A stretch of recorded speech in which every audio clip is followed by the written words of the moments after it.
Hello everybody, hope you guys are doing well today. So sorry for starting a bit late this past few days, since it's holiday season. I have family over, so I gotta start a bit later to let them sleep, respect them a little bit. So yeah, sorry for that. But after the holiday season, we should be all back to normal. So yes, today we're doing more religious bug imagery. It is of course going into the Megalomorpha series, and this is an image I've wanted to use for a while, so just taking the opportunity to do so. So hey Puppet and Sora and JJ Agent, I don't know if I missed anybody. Oh, hello everybody. Neck Bromancer. welcome. So yes, more religious bugs. If you guys remember, back last year, it was January last year, it seems like it was a longer time ago, we did these. Did all these statues and the codex. Well, this is just a meme. And these two Codis images. So we did that on the one hand, and on the other one, not that long ago, sometime last month, I don't recall what day it was, sometime in November, we took some time away from Irevember to do, where are they? I call them bug ass, yes. We did these images, which are going to be part of the next part of the Megalomorpha series. These two. So, I'm going to do some more to go with these two, because usually I go with more than 2 pictures for Megalomorpha. I try to make them a bit more complete in that sense. So yeah. We got this two. I still want to edit this one. It's still something that bugs me about it. No pun intended. But yeah, I do want to make some more. It's about this small religious group. It's more like church, basically, in a village. I want to do it in like, I don't know. The original one we used for the ones I just showed you. So the original pictures we used for this is from a church in Sweden. And I don't know what kind of church it is. I assume it's the Church of Sweden, which is a Protestant congregation. So yeah, it does seem like a Protestant church. So just to follow that, the vibes and architecture we got, I'd probably go Protestant. So somewhere in the north of Europe. Doesn't need to be Sweden, but something in that vibe. And this thing we have here is originally a church, or hold on, let me find it for you. It is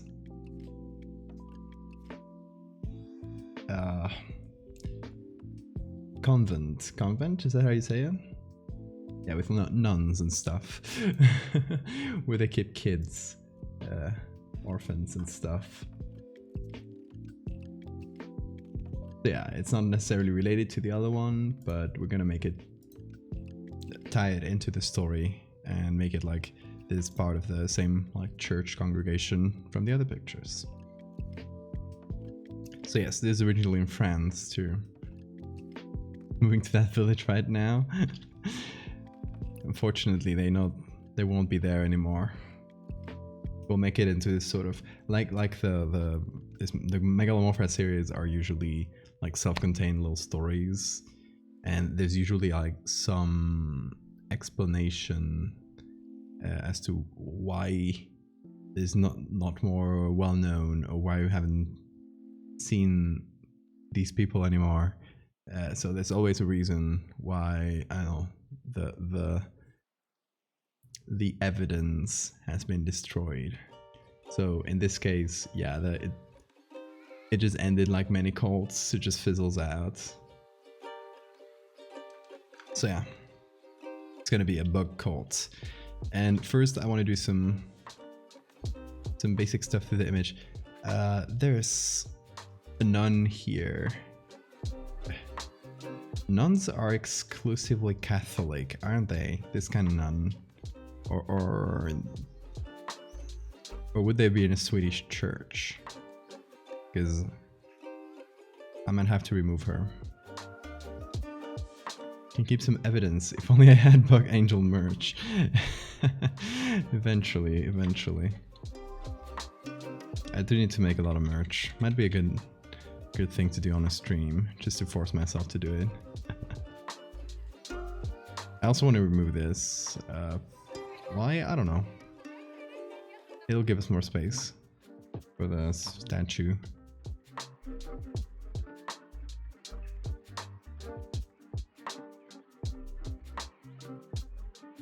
Also, John, I didn't see your username. Hey, how are you doing? Have a good day.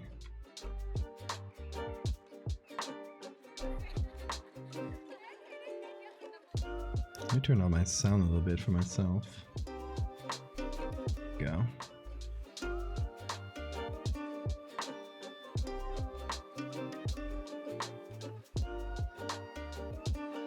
Kinda ASMR. Oh, and a save reminder, thank you. I already started with a document, so this time it's not untitled, which lets everybody know that I haven't saved it even once yet. Dominican nun? Yeah, then we can't make it into a Catholic thing.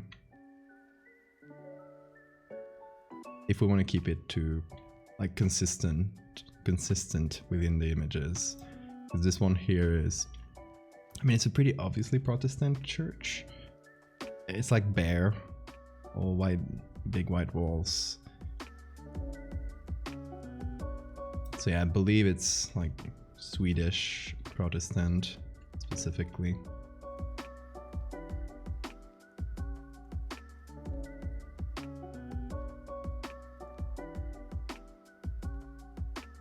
So yeah, just to say stay on the safe side, we either have to justify the other church being Catholic, or remove this nun.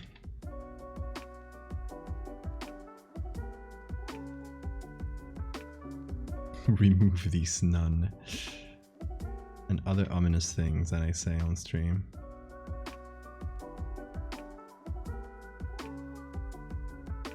Woke up 4 minutes ago. Well, good morning.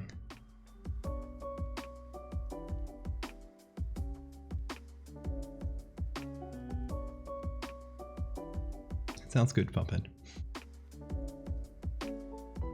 Remove the nun. 6 p.m. Well, still. It's morning somewhere in the world.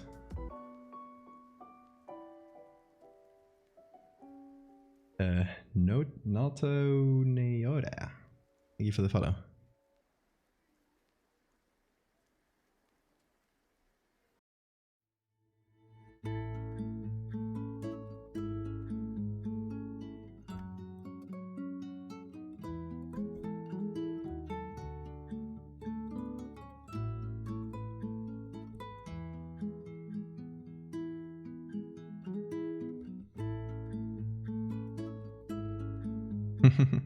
Alright, Puppet.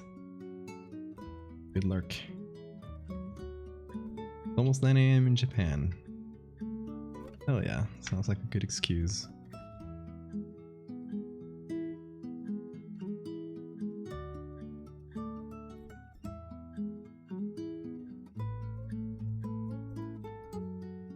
Okay, you know what? Might cut myself some work.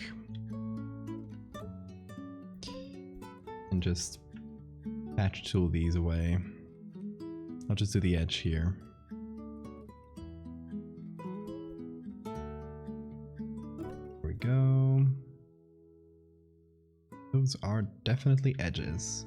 Or instead of patch tool, I can content aware fill. That'll save some work. So, if it works. It is not perfect, but it is very good. Oh, did he change this? Much simpler now. Oh no, this has the preview here. Okay, gotcha.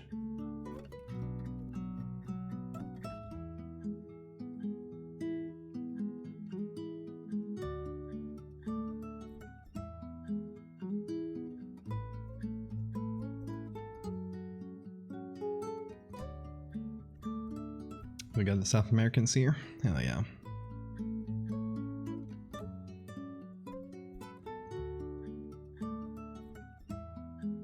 Welcome everybody, wherever you are in the world.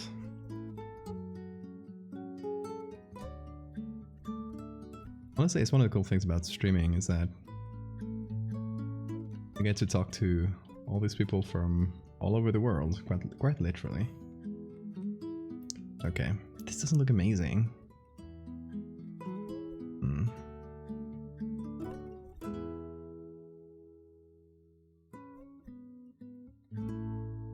We'll just hit OK. It'll serve as a base at least. It's not amazing. It ended up kind of grayish.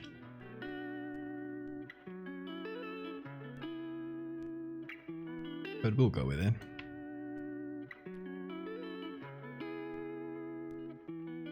Yeah, it's gonna be fine.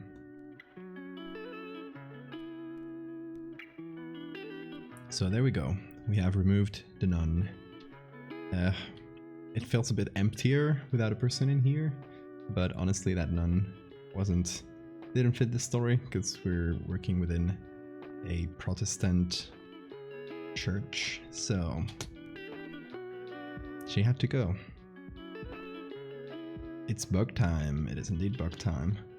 Also, what is this? Curious. Like something looming here. A little turban or something. Hold on.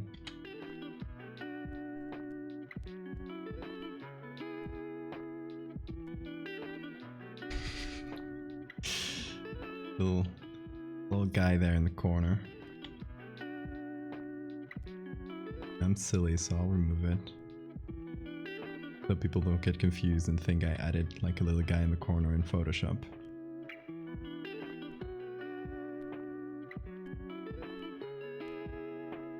You know, sometimes you gotta make an image appear less fake by removing real things from it. It is a thing. There we go. Now, we get to the fun part. Oh, you're putting points into the challenge, are you?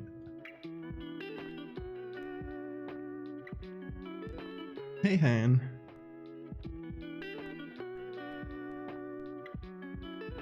Don't Look Up. I've heard nothing about that movie.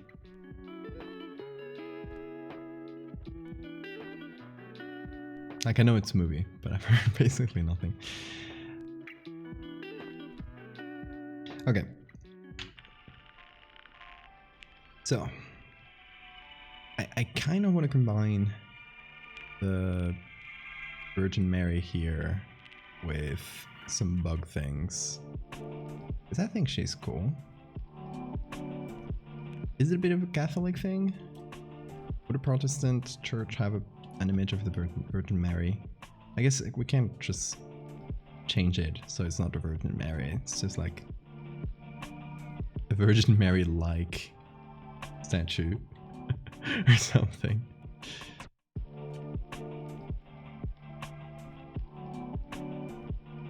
Okay, so I do want to make her bigger because it is our main focus here. I want to give her some space. We can do things. So Control J here to copy it. Or honestly, hold on. Let me do this a different way. I'll just take the original, which has more pixel information because it was originally even larger. because it is a very, very detailed scan of a negative. So it has detail that our flat version doesn't have. So this original version should look a bit better. So we'll just do this.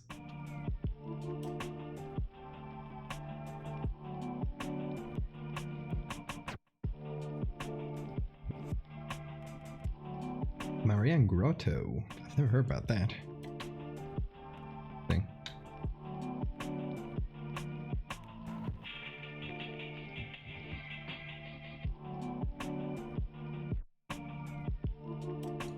Also keep in mind that this is not American Protestant. It would be Swedish Protestant, which has different vibes. I don't know if they have a lot of Virgin Marys there, but I'm not super familiar.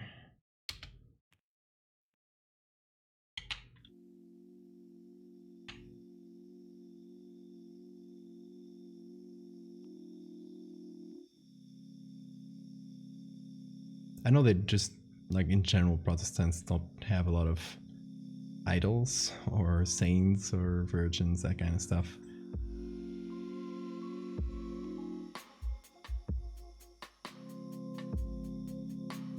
Where did the original come from? From a convent in France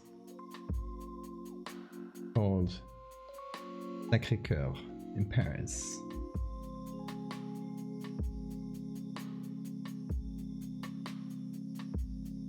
I can give you guys a link. It's in the Library of Congress.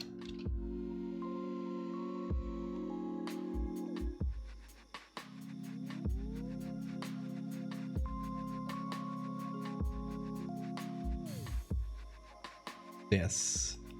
I guess, yeah, we can, on the iconography thing, we can stray from it because this is specifically a Protestant church that evolved into a sort of cult-like thing, so we can fudge that a little bit. Say they just like started doing that whole iconography thing later, as they became from a regular church. They became brainwashed by the bugs. Time for dinner. Enjoy, Han. Later. Bon appétit. Okay, so it's gonna be very hard to recover any of this, but as you can see, the version here has some Latin letters around her. I think they're just gonna be extremely hard to recover. Like, even if we turn the contrast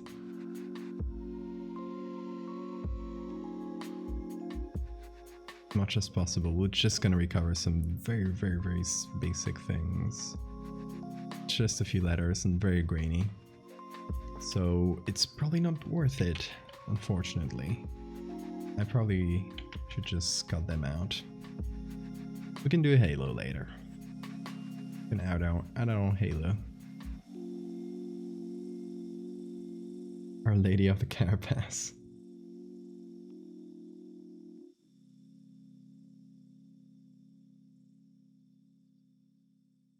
Yeah, it could be a good place for the signature. That's true as well. So this is step one, right? We just took the Virgin Mary, made it way bigger. It's, you know, main focus of the image and all that. I was also wondering if I should just zoom into the image a little bit.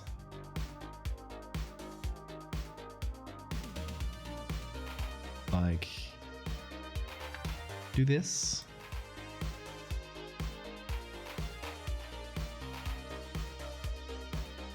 Might be for the better. There's a lot of fluff around it that we don't really need. We'd probably do better with a more focused image. A nest full of eggs. So I actually thought about it. Yes, I thought about eggs. But that might be for another image. maybe the eggs are like some corner of the church. I don't know if they would be well suited to this place, but I would like some sort of nest-like thing, because the whole idea for this bug court, as you can see here, this is the actual first time that we see a full adult, like humanized bug in action, right? We've only seen the bugs in like their early incarnations or just like the adult bug form, and we've seen how humans can fuse into the cocoons and give us some sort of amalgam. This is the first time we actually see a full one, and we're only gonna see it from afar like this and covered by a cloak. We're only gonna tease it, and the idea is that this bug is using this sort of like pheromone spreading organ to brainwash everybody at this church, and it's probably gonna use it for its own reproductive cycle, right? So it does have an intelligence that the human part of it probably contributed.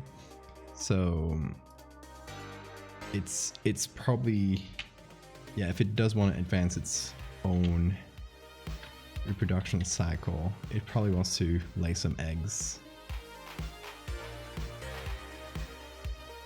Oh, one of the children be offering an egg. That would be a good idea as well.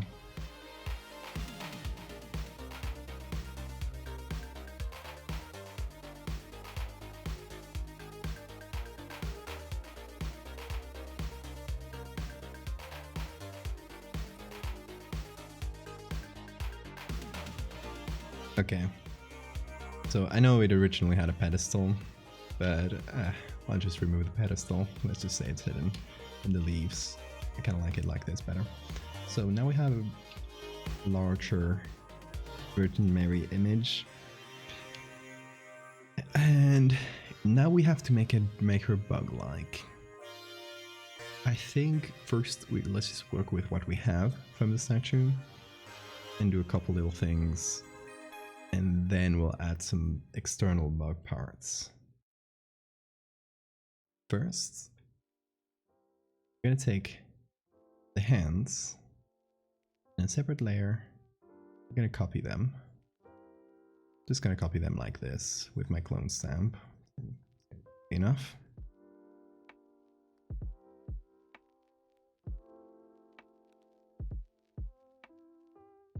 So yeah, just copy the arms like this, and remember to save, thank you.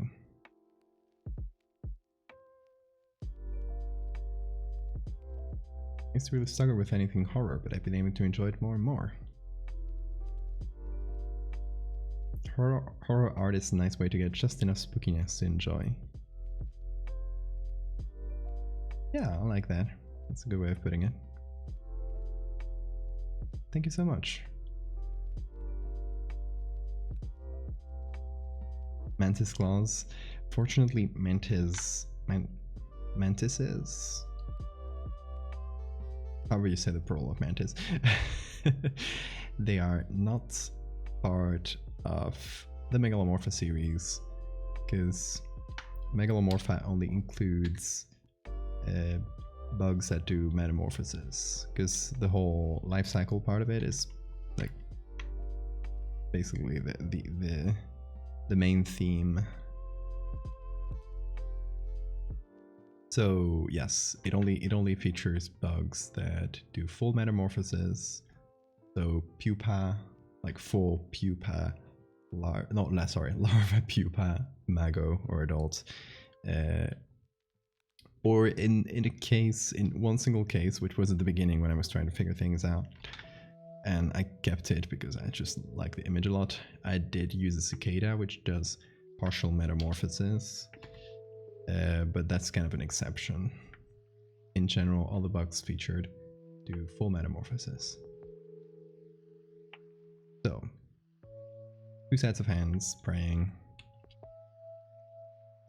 Feels like it would fit.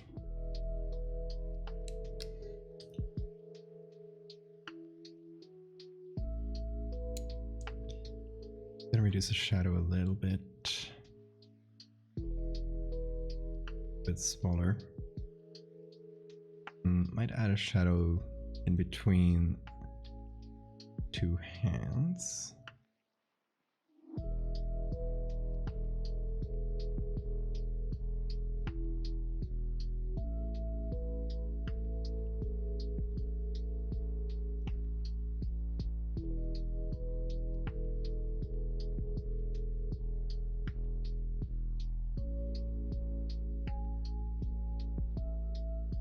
Looked it up for clarification.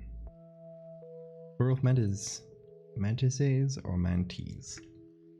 Mantids, it's a whole group. Okay, that makes sense. I love etymology and entomology. Best style looking insects. Don't worry, we got plenty. I'm gonna look up a source I've been meaning to use.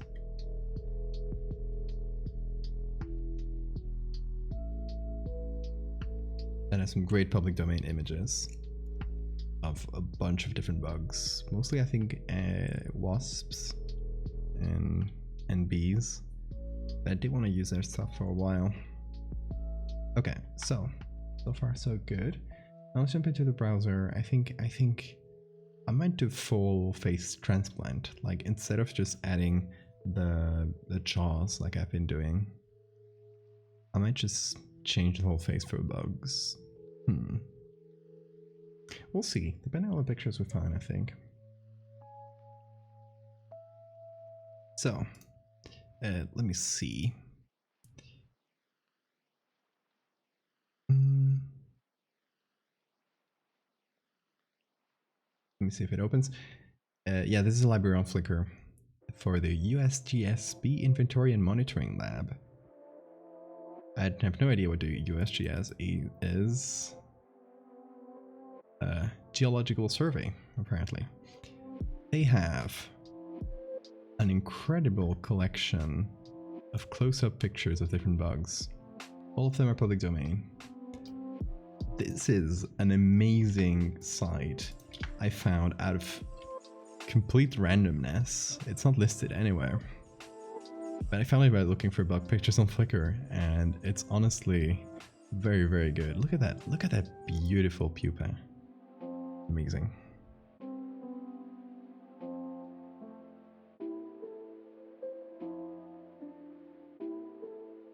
Okay, so it doesn't only have bees, even though the program is called Bee Monitoring Lab. As you can see, it even has a mouse. Has a bunch of different things. I do want a face close-up, so something like this. We'll try to find different species. Bees will probably work, but I think most of these on the list will probably fit within the families of bugs we're looking for. They're amazing pictures.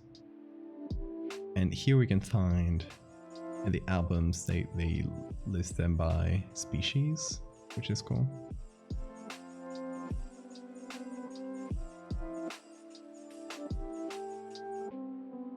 Oh, there are many that only have one picture.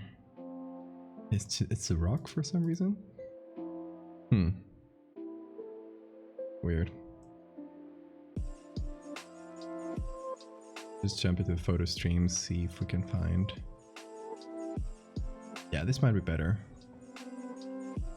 Because that way we can see the front-facing ones directly, instead of having to click on the species for it before. Saga Optics on Twitter is well worth checking for search images. Saga Optics, are they public domain? Because I know I follow a lot of people on Twitter that have great bug pictures. Optics. But of course, they're copyrighted. Oh, that's a good one. Thank you.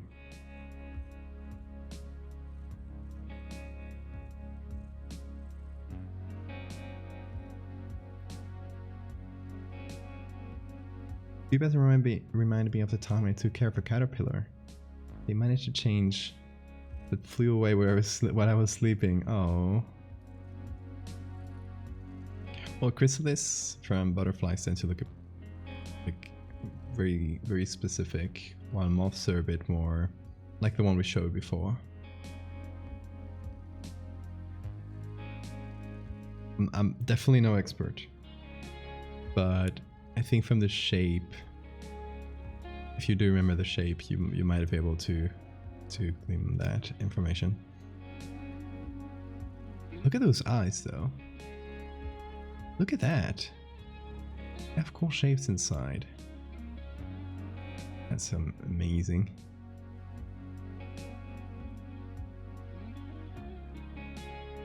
Churches are just creepy. Yes, they are. Look at those wings. Oh, that's beautiful. Look at those colors. Sad that we have to use black and white for this. But we can't do some like colorful wings. Also, look at the fluffy bees.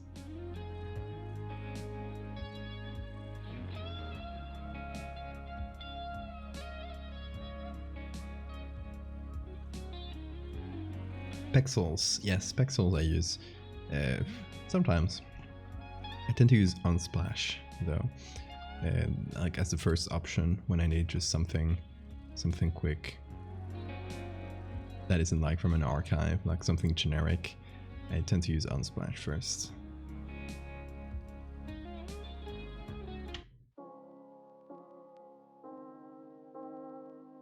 Oh, got some spiders as well, and some beetles. And some mantids. But yeah, of course we can't use those. We can use flies. But I'm looking more for something with smaller eyes. This will fit better into the human face. So, murder hornets. Hello. Look at those beautiful eyes. Look at how they wrap around like this. That's beautiful. Will that fit into our statue? I guess the statue is kind of looking up, but that doesn't matter much if you're gonna change the whole face. So this murder hornet could work.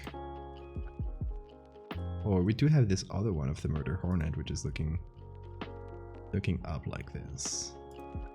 Actually, that one might be better for the angle we got going.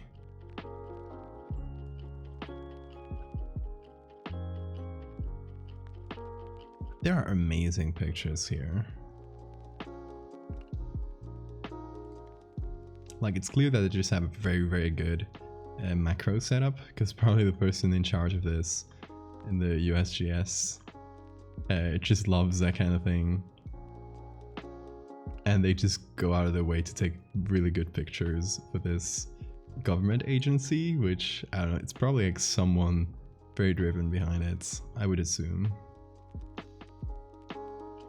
Because if they were just cataloging and taking pictures for conservation things, they wouldn't do like so much effort and take multiple shots and angles of every bug and such detailed things. And look at this. This looks like a guy. I think they just took this picture because it just looked funny. It just looks like some kind of dude. I love this. Like, we could just put this on a picture and it's a found footage creature. I'm saving this. I don't know if I'll ever use it, but if we ever need like a quick creepy image, because we just have to cut it in a second by removing the black background and placed it somewhere. There must be some root or some ginseng. The ginger. Yeah, that makes sense. That does look like ginger.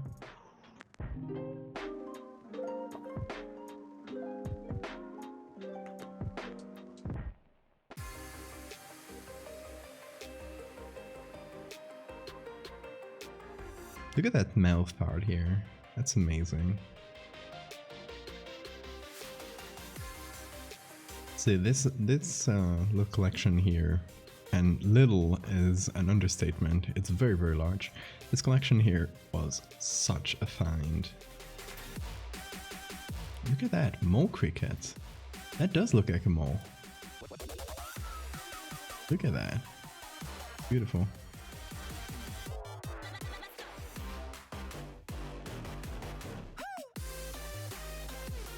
So many cool bugs. Sorry, I get lost in the cool images.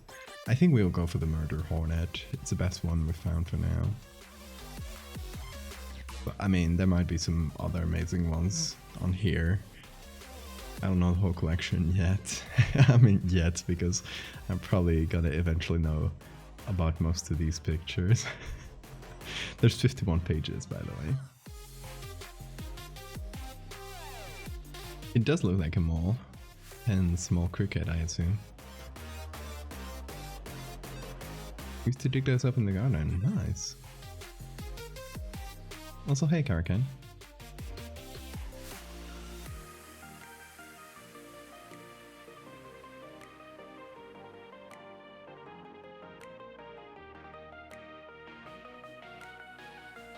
So many great pictures. I do want something I guess I didn't mention. I was looking more for a hairless kind of bug, because we're trying to do a statue, and statues can't have hair. Or like fuzzy hair like that. It would work if it was like very clumped up or something, or very dense, because then you can all group it up into the same mass. But in general, yeah, won't really work.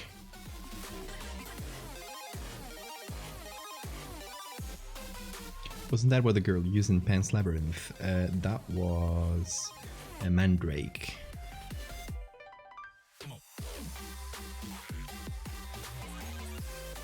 Which is kind of ginger-like.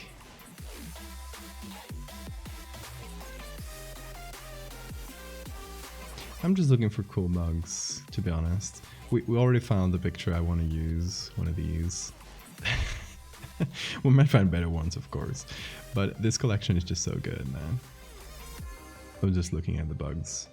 Look at that! Hold on. Look at that close-up of the scales in the wings.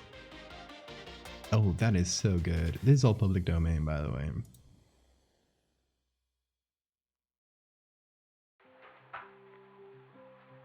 They are like feathers. Hold on, can we zoom in here? Let us zoom in. Oh, we can see here. They're very cool.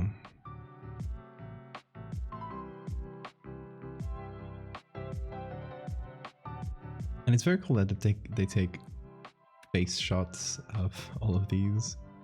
It's rare to see, like usually bugs are photographed from either the side perspective or the top.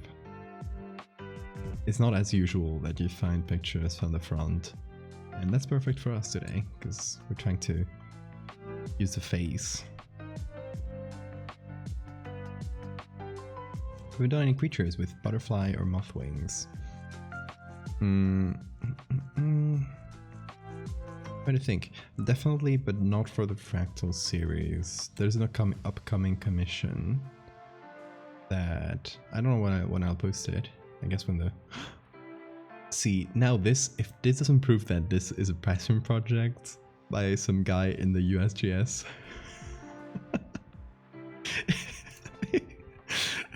Oh my god, they put the bugs in a little car. Oh my god, that is the cutest thing ever.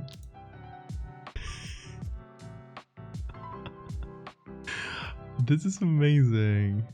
Bees in cars, yellow.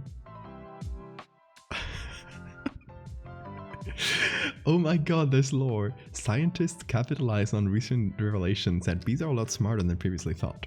In addition to being able to count and solve simple puzzles, USGS scientists at the Patuxent's native bee lab have taught bees to drive miniaturized automobiles.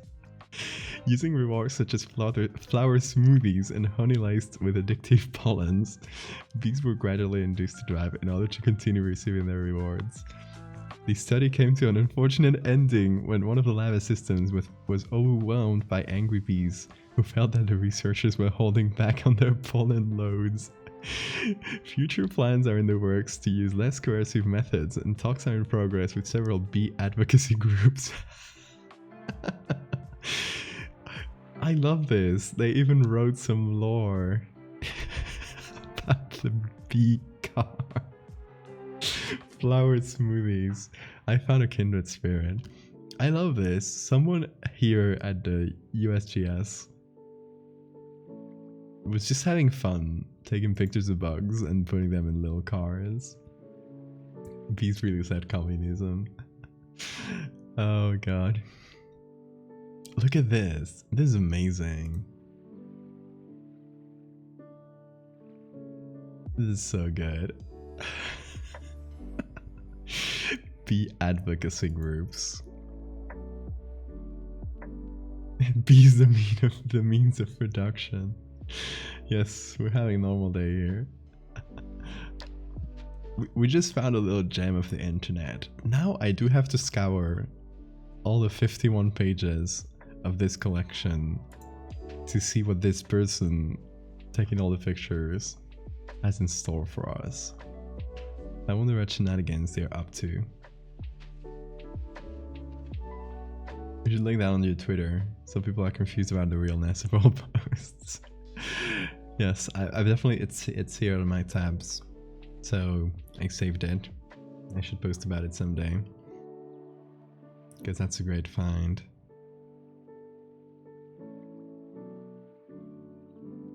Whoever's the photographer, if you ever see this, if you're the photographer of the USGS, I really appreciate you. So look at that. Look at the detail here. Amazing. Gonna use that for sure.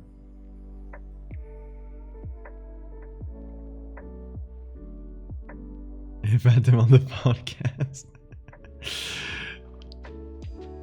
I'm gonna find who this was.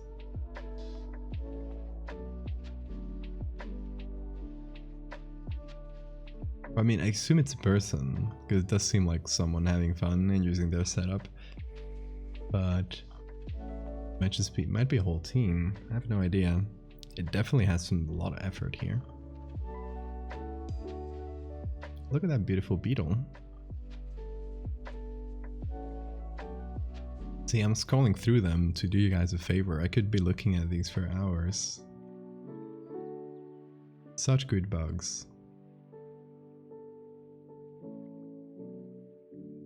With or without cars. I also love that they found a tiny car that's exactly just the right size for bugs. This doesn't even feel real. Oh yes.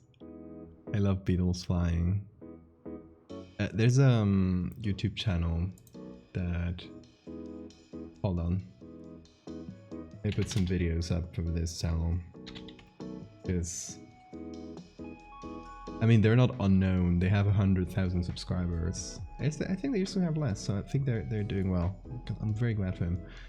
This is a scientist that specializes on ants, and he has videos where he just takes a bunch of bugs that he finds in his backyard and takes slow motion footage of them flying. And here's a bunch with moths, for example. I'll silence the voiceover, but you can see. Look at this. This one is beautiful. This is what's the name? Rosy maple moth. I like ice cream.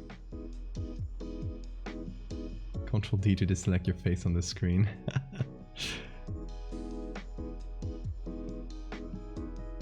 But look at them go. Slow-mo flying guy. Yes, I love this channel. It's one of my favorite things on YouTube. I'll link this video so you guys can see the rest of the channel if you so desire. Yeah, it's such a petable bug. Like, look at those colors though. It's amazing. How did nature come up with these colors? How is that advantageous? I don't know, but I'm glad they chose that. Okay, that's a polyphemus moth. It's extremely large, and look at the transparent holes in the wings. Like, you can see there's still scales, but they're like little windows. They actually developed transparent scales for these little spots, which is amazing.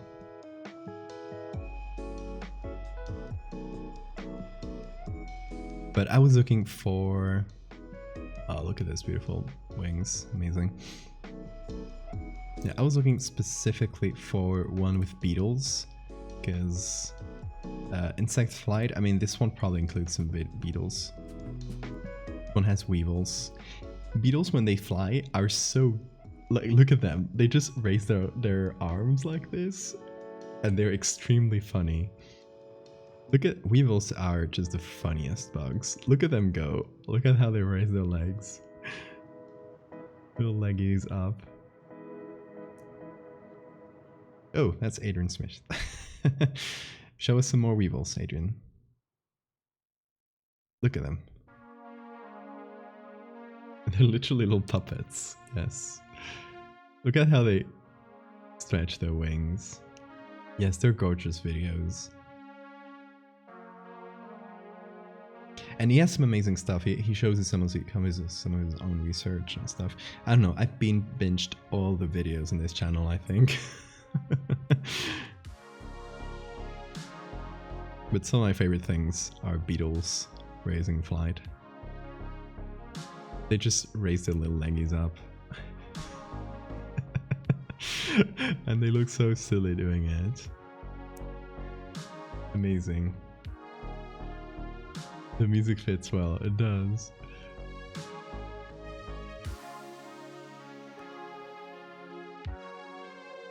I don't know, I could watch this for hours, but it's not as good as the photographer that took pictures of bees in cars. Look at that. That's even better. That's amazing. It's such a good picture too. See, I need to find who took this picture. Who is responsible for taking pictures at the USGS? Because this, so context, if you're joining now, this picture was taken by a US government agency. Like, this is not some dude. This is taken by the official US Geological Survey Bee Inventory and Monitoring Lab, where they just take pictures of bees. It says right there? Hold on. Oh, Brooke, yeah, I missed that. Brooke Goggins.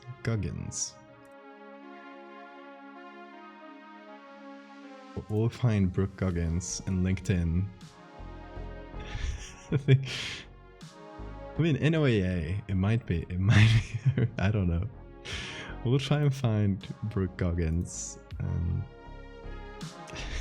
thank them for all their work.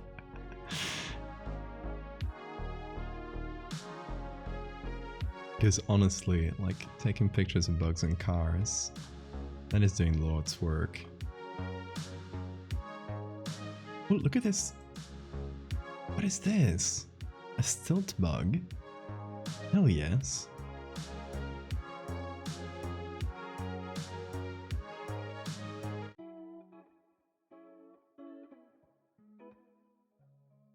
Anyway, I think we do have enough. So let's keep photoshopping. Okay, let me just download the ones we liked the best. This one I like for the wings. I'll just download it. I don't know if we'll use it, but good to have. This is the one.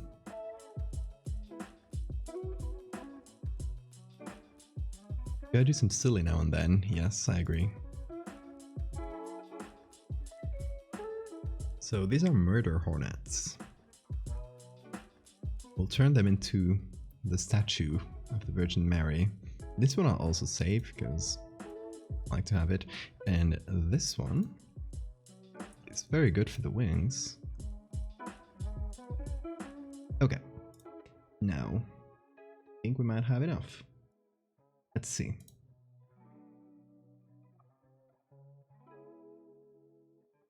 I'll just pull all of them in here. Nice.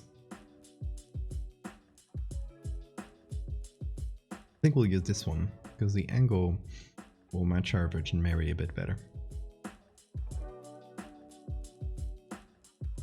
Fluff. Oh, fluffy little guy. Woolly aphids. Fun.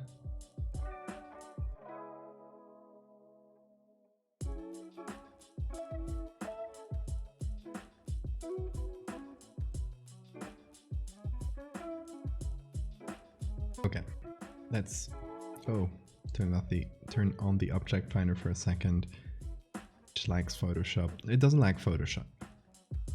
It likes the stream whenever I'm streaming while using it, which is unfortunate. So I have to turn it off here.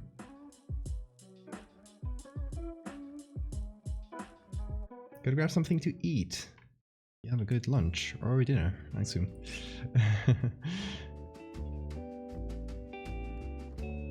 See you later, I hope.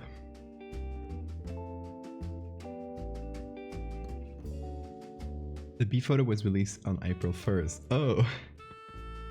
I love that.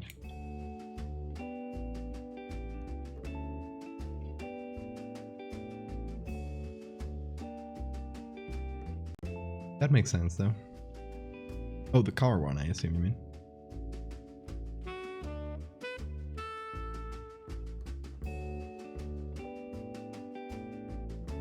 Okay.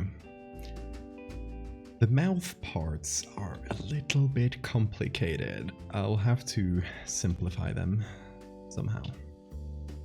We'll see. And now I do on the antenna.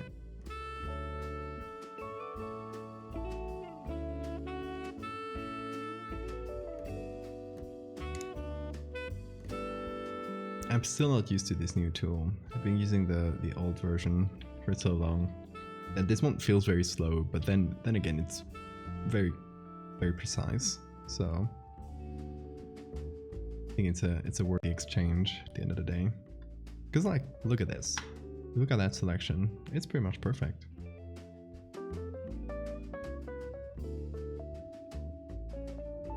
Okay. Not that we need a ton of precision in the selection, because it's going to be tiny and black and white.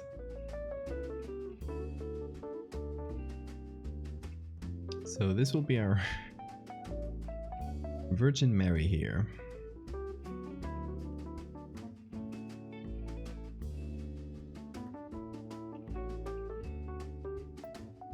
You done publishing your sketches? Thanks. Rats.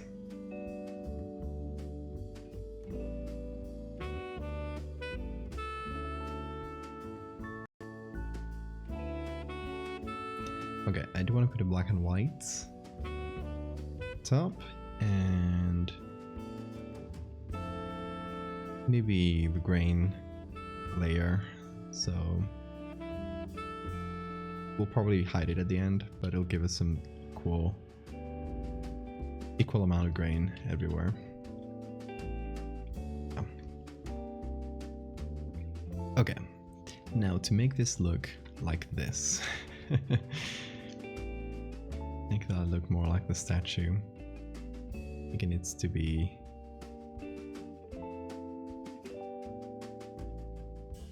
they're due next week, but I wanted to finish them early so I can do more werewolf stuff. Oh, nice. Yes, Hannah is posting the another werewolf piece tomorrow. It's gonna be the next in the series, and it's gonna be a very cool, like, mid-century ad to a magazine. I love it.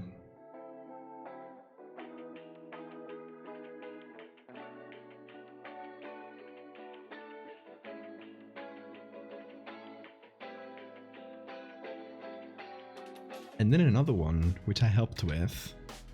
Should I show the stream, Hannah, or should we keep it? Should we keep it as a surprise? What do you think?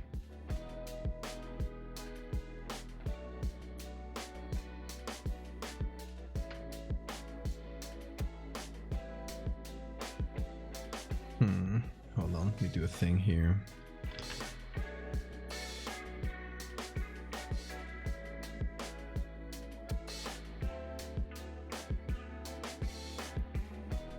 Give him a taste. Let's show the people. I usually don't mind showing stuff early on stream, because I figure, like, how many people are watching this compared to how many people are going to see it. It's in such a tiny percentage that at the end of the day it doesn't really matter. Okay, hold on. Where's the silver things? a little taste, a little snack. I have to show the whole thing because I can't crop it without putting it on Photoshop. So, so this is the one for tomorrow, right? This is the ad, and then this one's gonna go at the end, and this one is the drawing was on by Hannah, like Bad Dog in China, and I helped her integrate it into the picture. Just a little taste. It's very cool, isn't it?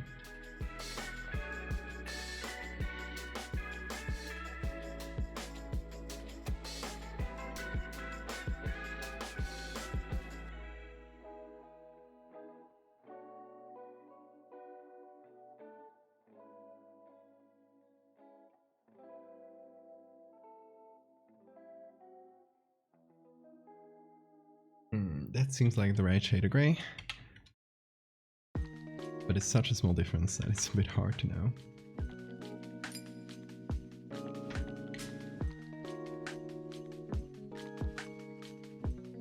Yeah, because it turns out, I didn't know, but apparently Hannah has a lot of experience drawing werewolves.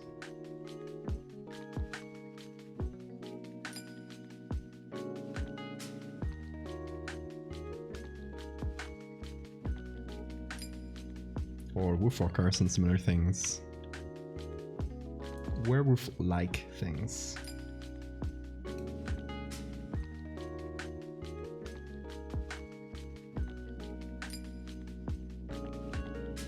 So, obviously we don't get a lot of detail out of this.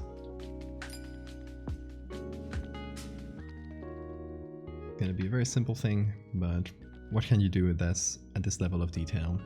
I think the most important part is showing like the main things, like the silhouette with the antennae, the jaws, and wings, which we're gonna add right now. Dano Stream, thank you for the follow.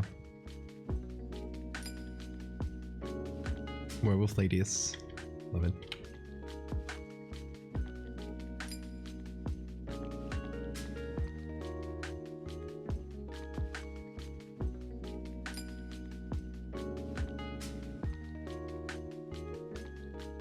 Don't know exactly how to combine the lower face with the bog's jaws.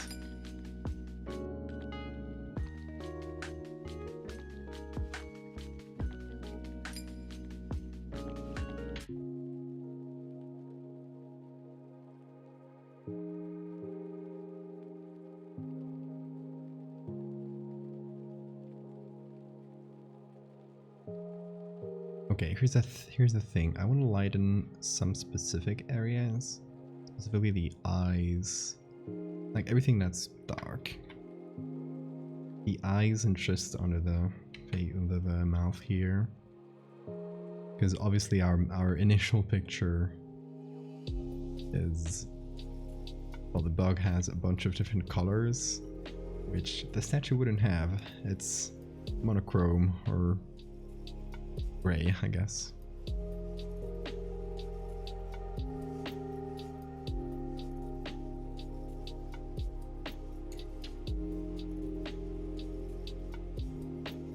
So I do want the shape of the eyes and stuff to still be there,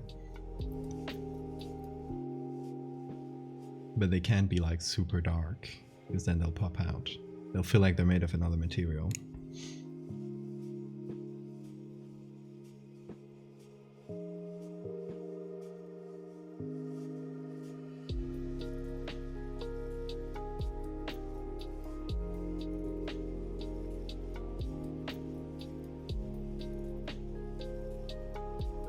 Okay, I think I need to show the edges.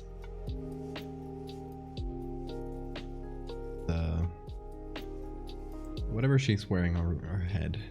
How would you call that?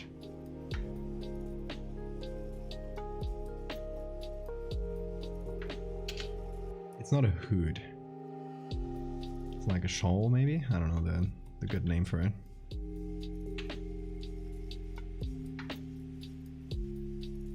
Mantle? Yeah, maybe. That sounds much better. Veil. Veil. That's a good word, yes.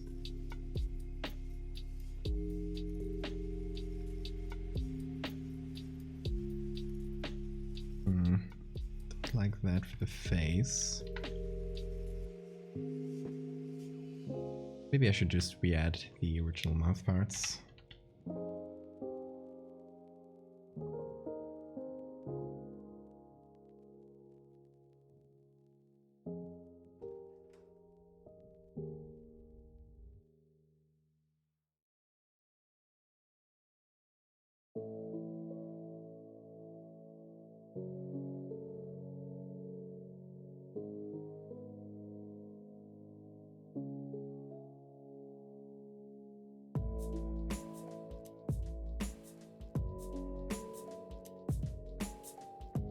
Okay.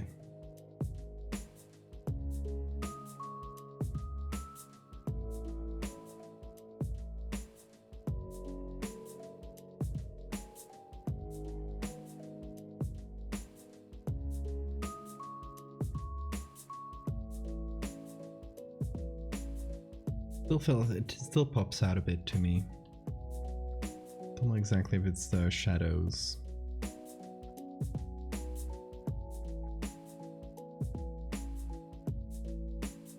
Yeah, that might be it. Yeah, that's better. Is the statue an actual... No, the statue. We have a hybrid in the other picture that's gonna come with it.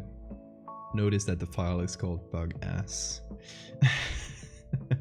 Because this organ here is a very specific organ that only a family of moths have. And this is a bigger case, like this species I took the image from, specifically the biggest one of all that family. And it is an inflatable organ in their butts that has a bunch of little hairs like this and spreads pheromones. So the males, I think it's the males of these species, will like just stay put in a branch or something, inflate their asses and spread all these pheromones around them to attract a mate. And it's just like such a weird demonic looking thing that I said I have to use this in the Megalomorpha series, and it was the whole inspiration behind this part of it. Must really know how to have a good time. They do.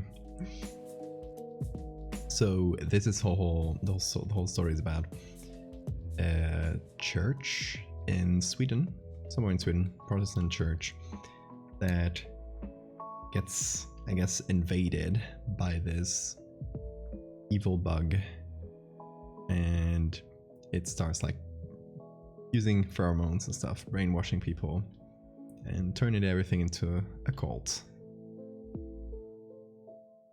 So here they are praying to a bug saint, bug lady.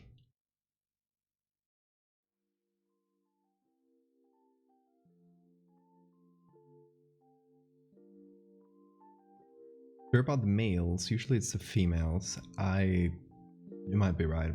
I don't recall. I did look it up when I did that, but that was last month, so I don't even remember the species name. See if I can find it. This is Creatonus gangus.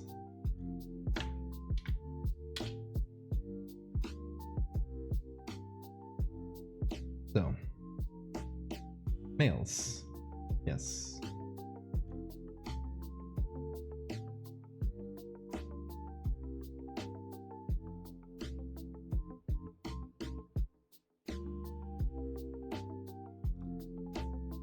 You can see the Wikipedia article here.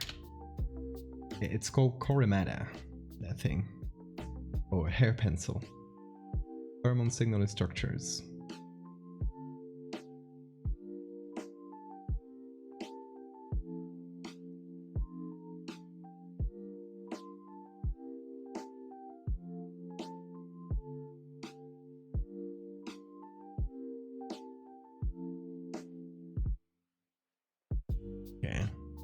eventually I'll get the right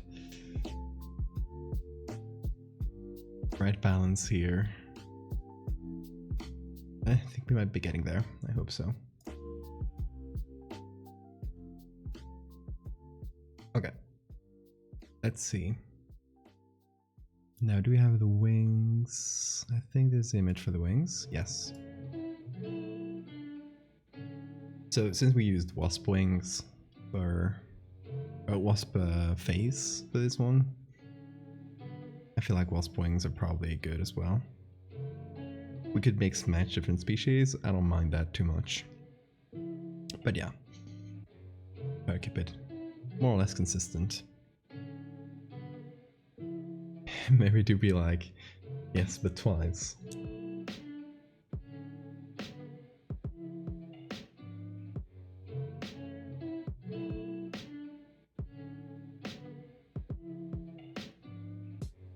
Okay, Photoshop's not having a great time with this part. Not an easy one.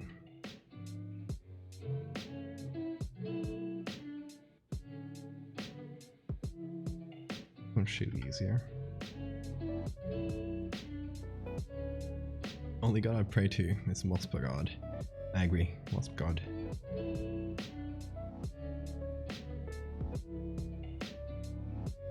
Didn't let you send the second one cause spam. Oh my god, Twitch filters. Stifling creativity today.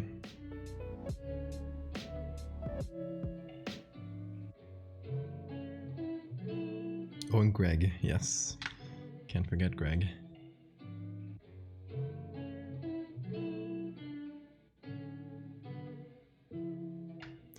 Okay, we would probably only be able to see this side of the wings. The other one would probably just be hidden here.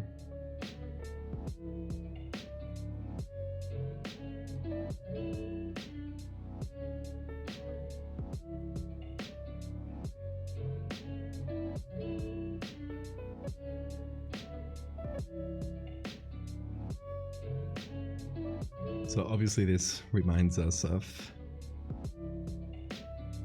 the other very similar thing I've done with the bug statues, but that's not a bad thing.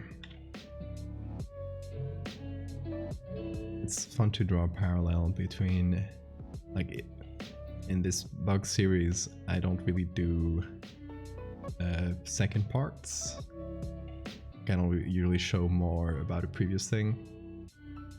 They're all supposed to be independent, more or less.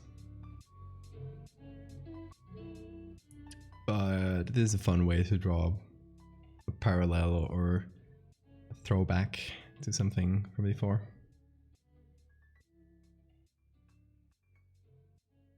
Let's hear if some wasps flew into my room. Surprisingly chill. You're oddly cute. I mean, wasps are... they're slightly terrifying to me, but I do appreciate them. They're very cool looking. Was that... it wasn't... I think it was last year, it might have been earlier this year. Yes, time is meaningless.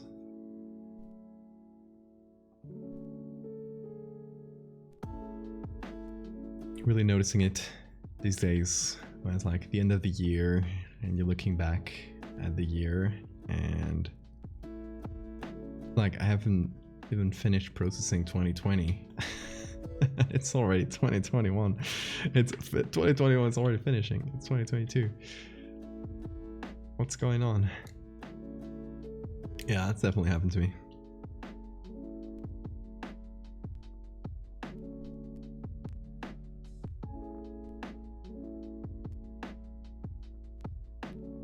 What I don't appreciate is invasive wasps, which we've had a lot of these past few years here. We've had mostly an Asian wasps. I think they're originally from Japan, I believe, or somewhere in Asia, and they've been invasive here. And they're enormous. They're not murder hornets, which is the one we're using today, which are very like orange. But they're in that same vibe. I think they caused a lot of problems in the US, those murder hornets.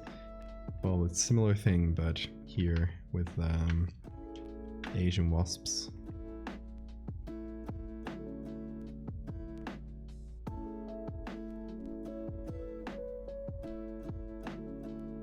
Yep.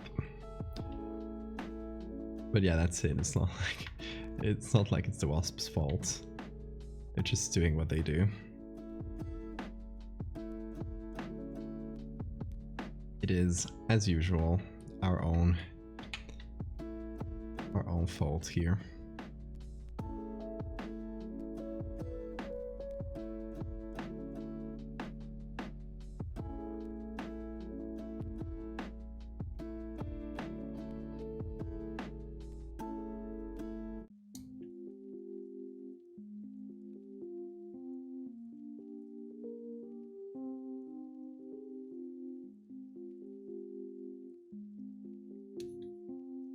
Okay. So wings like this. Yeah, I wonder how we'll do on the other side. Like just flipping this to check. I kind of like that it continues directly with Veil. I don't know, stylistic choice, but I think it works.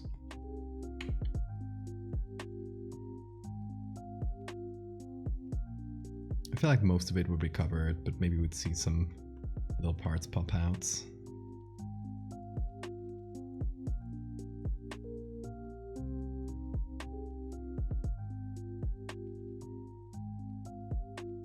Like maybe we choose a low corner here. And let it... God damn it, let me... Annoying. Okay, hold on. I need to alt-tab, click away, click again. Okay, yeah, shortcuts weren't working. That happens sometimes because Photoshop is amazing. Great program and we all love it.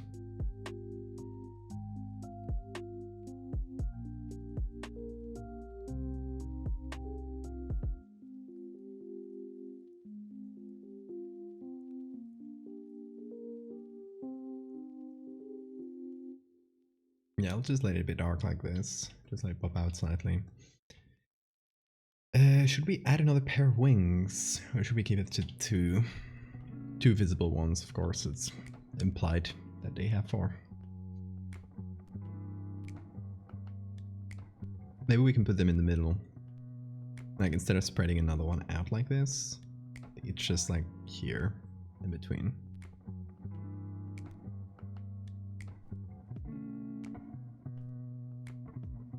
So I can copy this.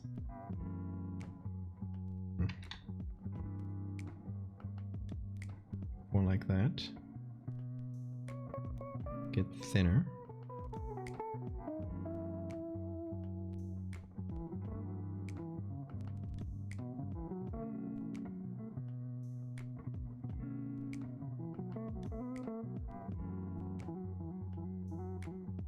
Gotta find a good angle for it. Yeah.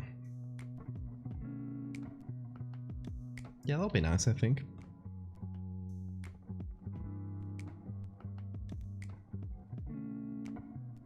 Of course, it does need some contact shadows in between everything. As usual.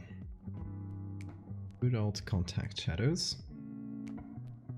Okay. Nice. Then, same thing for this one. Will it be noticeable? Probably only here.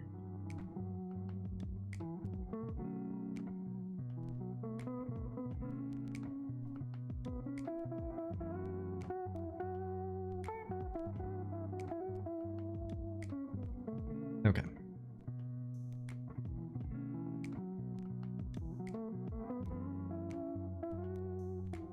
So we'll only let it pop out from there. Yeah, like so. Pretty dark again.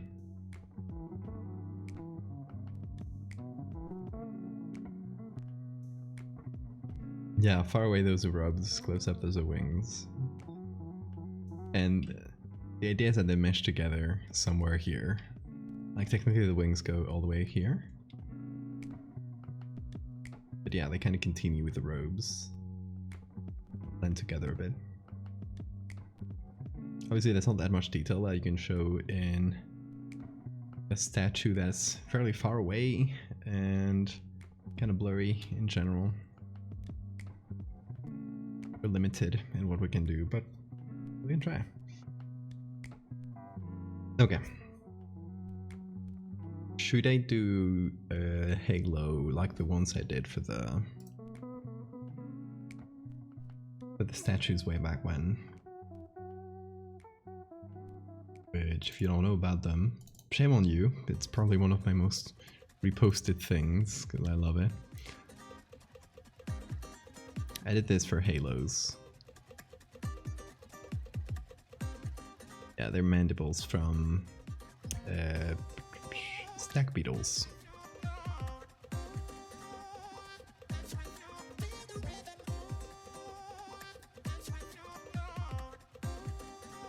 Although it would also be nice if the wings kind of covered her. We've already done this, and it works well. Like maybe we don't need to redo it, but the wings covered her like this. Although that might make it less visible at a glance than their wings.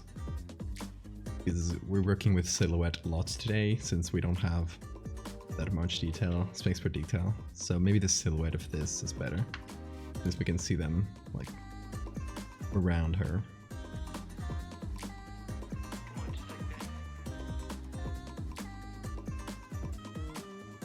Okay, back to the face.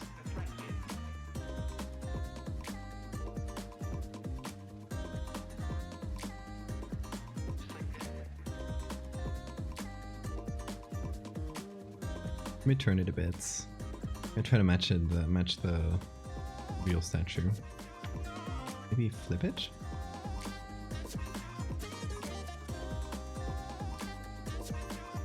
No, the flip doesn't really work.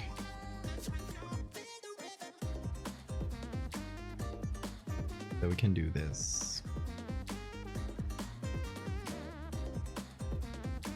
A little bit of stretching to match things.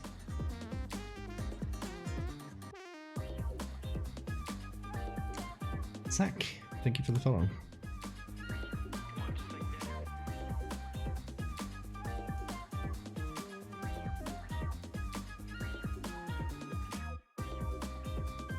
Also, it's crazy that we blasted through 2,000 follows. We're 2,140. Like, the hell? I was at 1,000 not that long ago. That's amazing. It's really cool though. What if you wanted to get into heaven, but Mary said, bzzz.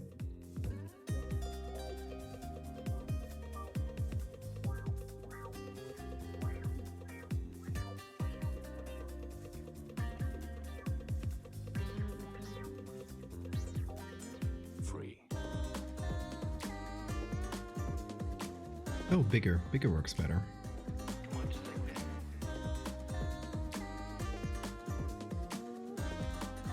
I'm still fighting with myself this phase here. Lots of things that bother me. Kind of going back and forth a lot, but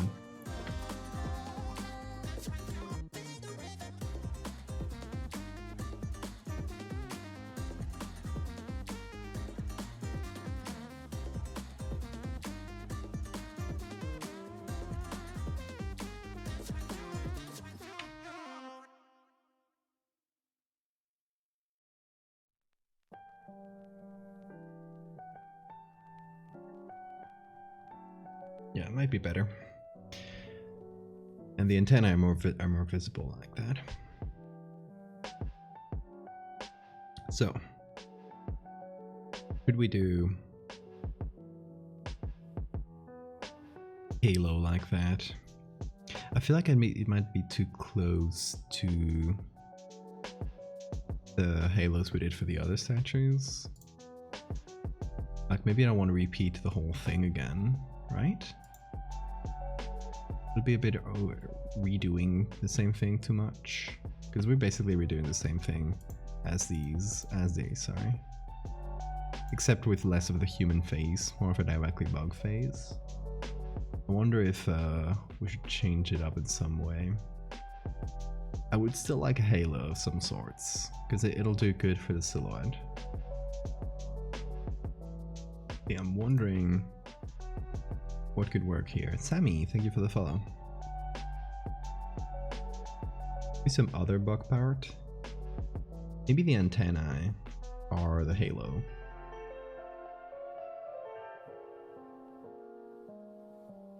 Yeah, Jills, that's... You and I had the same thought at the same time. I love that.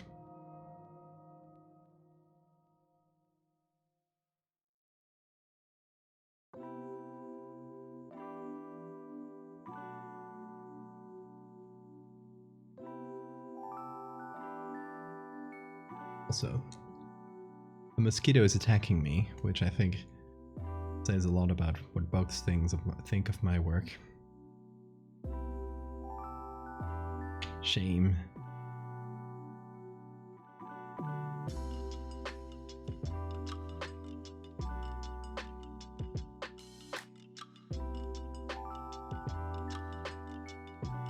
Okay, let me see. I'll copy this.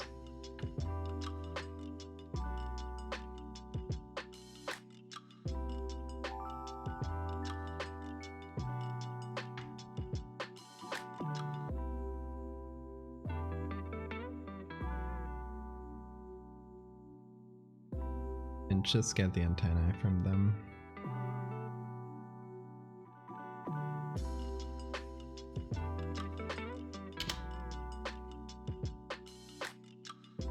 I guess these are pretty dark. Maybe I'll mess with the levels until it works better.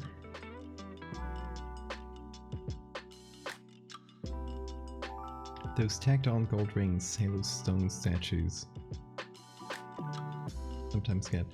I think I know what you mean. I'm not exactly sure though.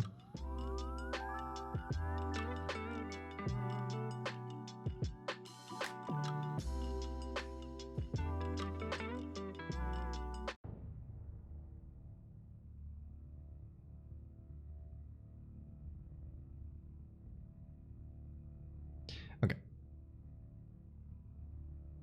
Let me try... let me try first with just one of the halos.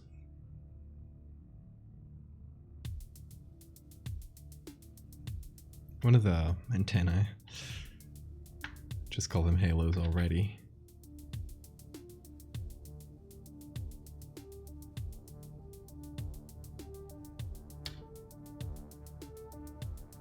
Again. There's some traces, some pixels out there. There we go.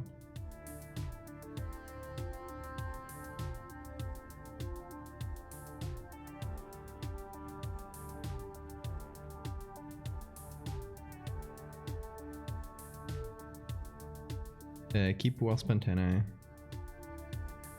I mean, it's not strictly necessary, but we can manage it, then that'll be cool. Yeah, I'm thinking we can make the antennae do this kind of shape and kind of touch here in the middle. That's kind of halo-like.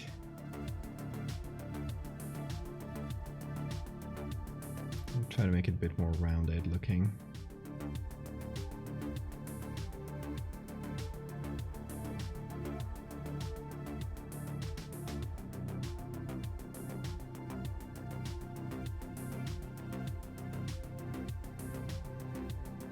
There are some bug ones that are widely feathered.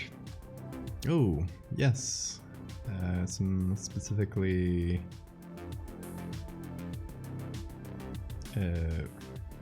beetle ones have some beautiful textures to them. I think there were some good ones in the collection we were looking at before.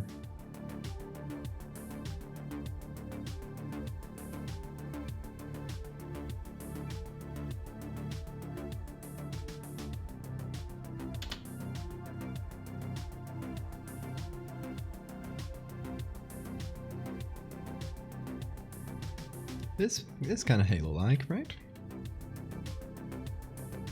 Separate them a little bit though, but they don't exactly touch.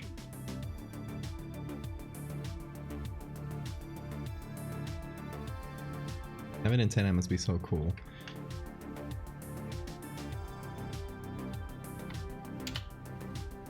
But imagine like losing them. Gotta be a pain. Not like, oh, I lost them, but like, you know, get into a fight with another bug and you leave without antenna and suddenly you lost the whole sense. That would suck. I think I like this because it kind of looks somewhere between horns and halos. And oh, I can't do this. That's annoying. It's a known bug with Photoshop. That happens. This just makes it annoying.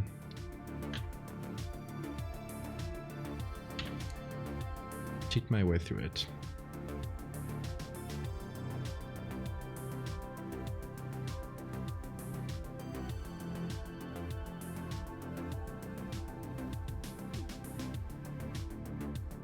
Consider the long-range sneak. Yes, that is true as well.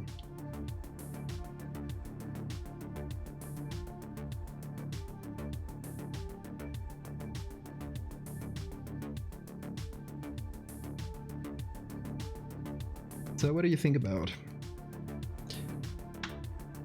antenna halo? Turn it around a little bit so it matches the tilt of the head. I tried to make them both look slightly different from each other, so they're not super copy-pasted. Obviously I need to add shadows and stuff, but just the shape of it. It's cool.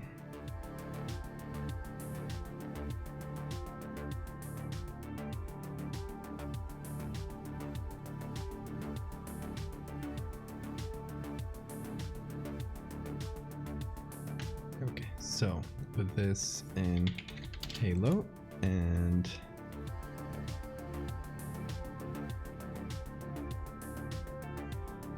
do some soft mask to kind of combine it with the original like stems.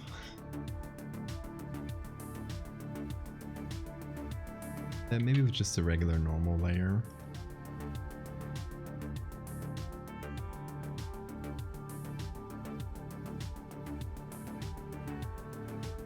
Can add a bit of shadow to make them look not that weird, especially like around the edges.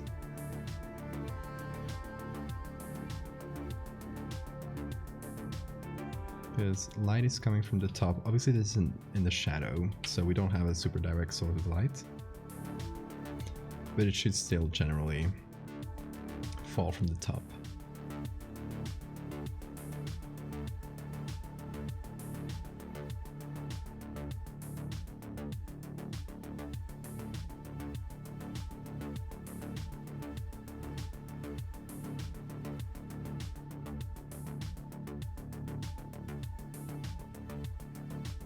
I feel like I've lost a lot of the texture with whole bending it.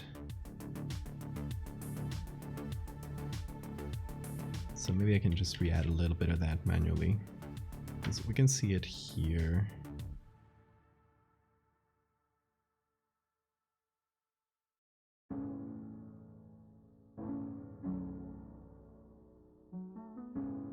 Poor rats oozing around next to me. Cute.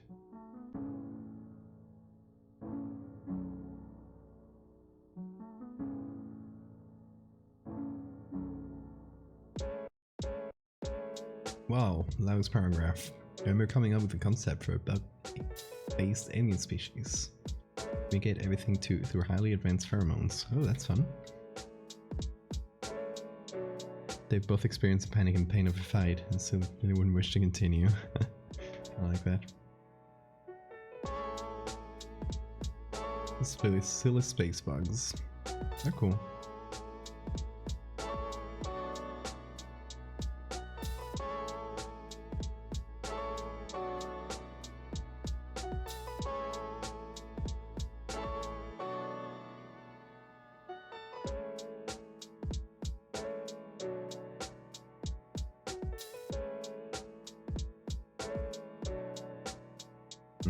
feel like they're in a part that is very like washed out. So they maybe should be similarly washed out. No, that's too much.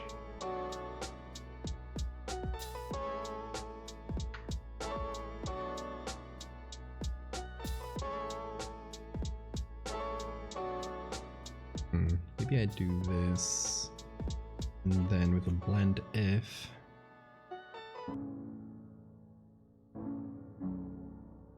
Spare all the light colors.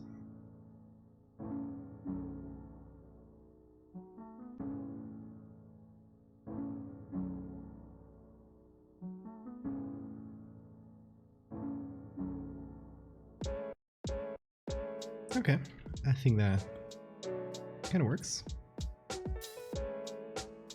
So we got our bug saint.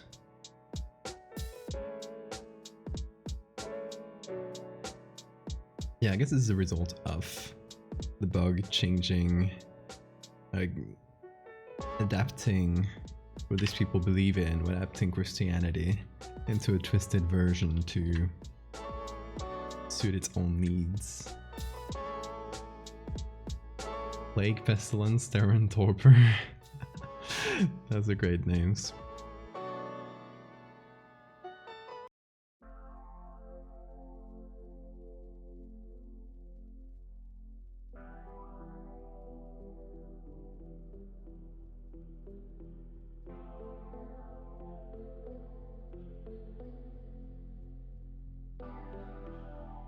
I feel like the added parts will have a bit too much contrast.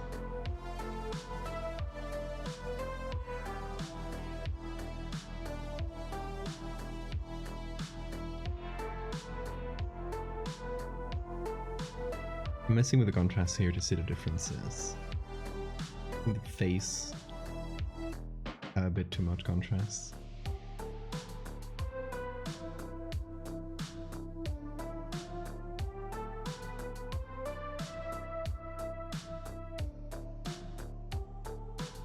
Okay, here's what I can do.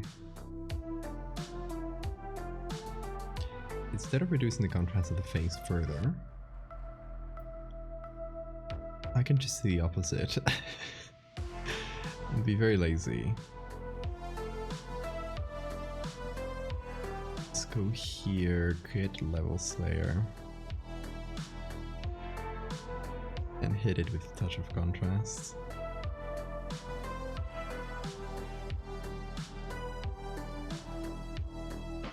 So it matches better.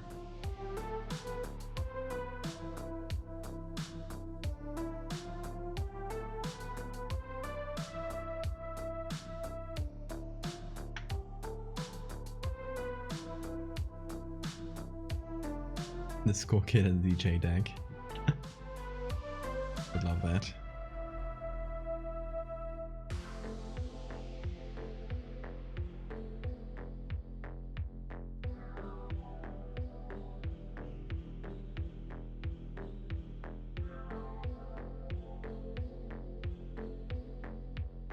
Hold on, let me check the original. Kinda works.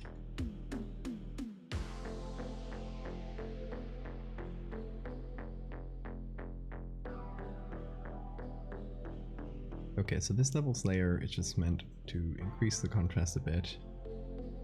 That area. And we can adjust it.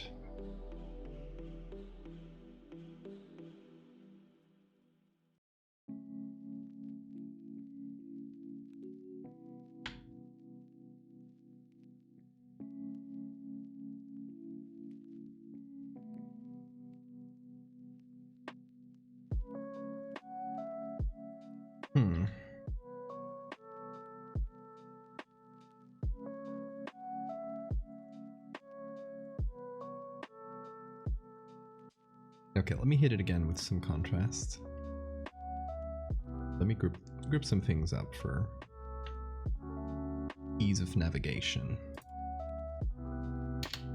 So those are the wings, that's a halo, and it's gonna be the face. That's Let's see, arms.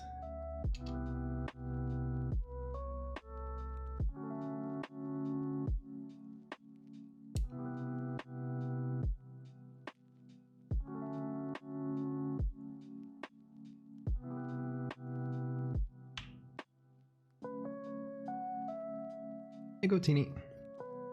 What's the project today? We're doing a bug saint.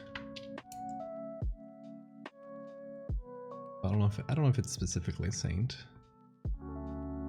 but some kind of like bug idol for this cult.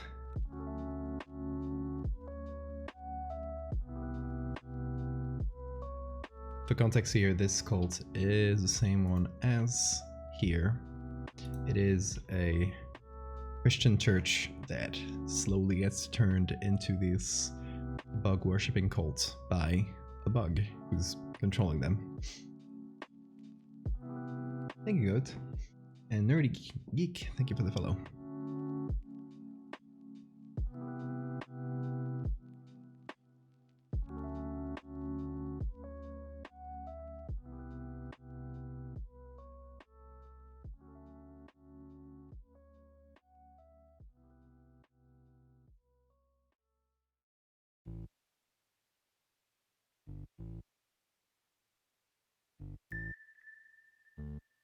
Okay, this is still not all the way there. I do like the washed out feeling, and I might actually add some inverted vignette to help with it. Already has some.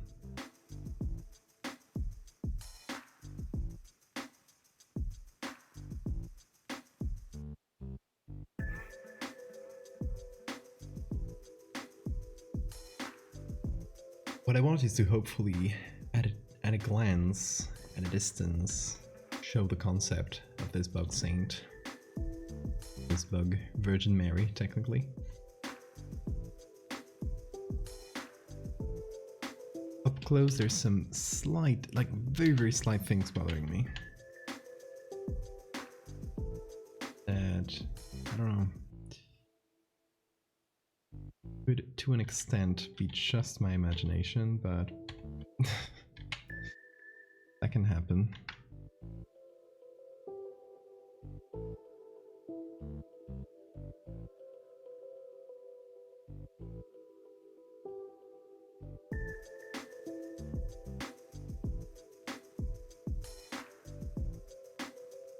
Let me add a little bit of brightness and contrast to the area of the face around there, which should help blend it in.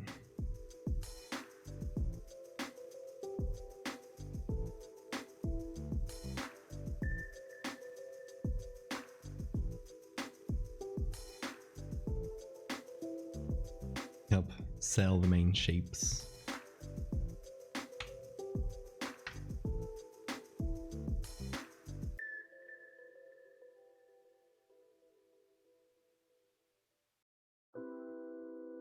Yeah, I think that could help.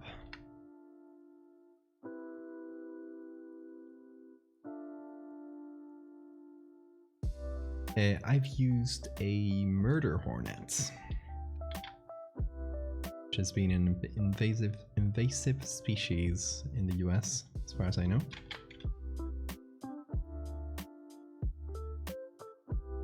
Okay, then in terms of little things to add, let me see.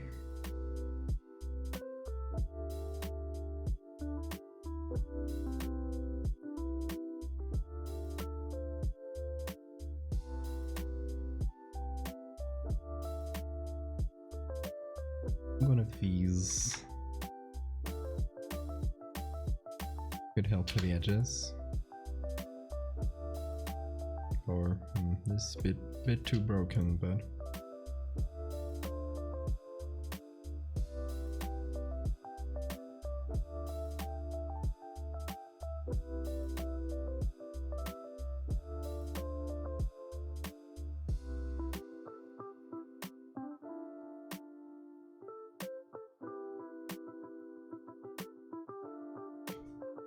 That'll be fun for the new year.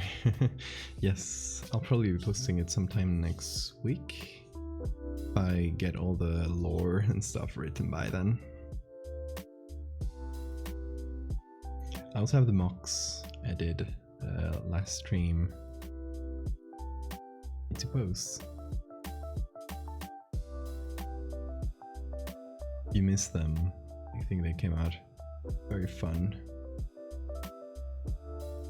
Here you guys, the mocks. One, two. You might notice some difference. Like this one is flipped. Just wanted some difference in the angles for the mocks. There's a mock running directly at us. A little mock family. They really be walking. Are there any new series you want to start in the new year? I have a medical horror thing I've been thinking about for a long time, but I do want to finish. So this year I definitely want to finish both Megalomorpha, the bugs, and the Fractal series. And once I'm done with them, maybe like at least to one of these two, put them together in a little book and try to either self-publish or publish it somewhere. And then I might start my medical horror series. So yes, the mock babies, yes. They are officially called the mocklings, and a family or a group of mocks is called a flock with 2 C's. Little guy's tired. Yes. Yeah, so we had fun yesterday making all sorts of mocks, like scary mock running at you. Just a chill mock. Like we always see mock running, but once I wanted to do just a walking mock. That's just like chill. And then there's a couple of mocks. And I wanted to go a bit found footage for them, so like grainy and blurry, that kind of image.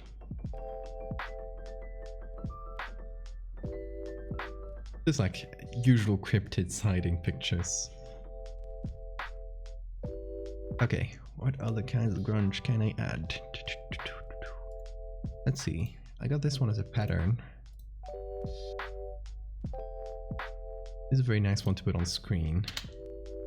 Then just change the size. Because it'll give you all this dust. Then once you're happy with the size, smart objects. And just leave some of the specks of dust that it leaves. I like that.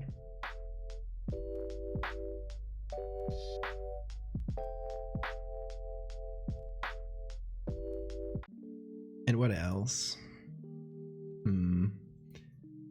Around, we got some of that. Oh, I got this. So this dust texture might be one of the pictures I use the most in general. It's, by all measures, not a great texture. Someone took a picture of this dusty surface, and it's not like against the glass surface or anything. You can see the texture of the film or whatever it was. You can see it pretty clearly. And it's also not evenly lit. But those imperfections are actually quite nice. If you add this on screen, it creates this little washed out area to the corner where you add this lit up thing.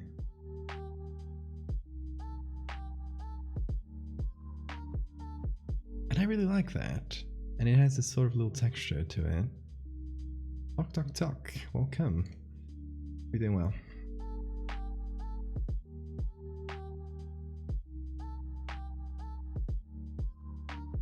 And yeah, look at that. It has that little texture to it. It's nice. I like it. So I end up using it a lot.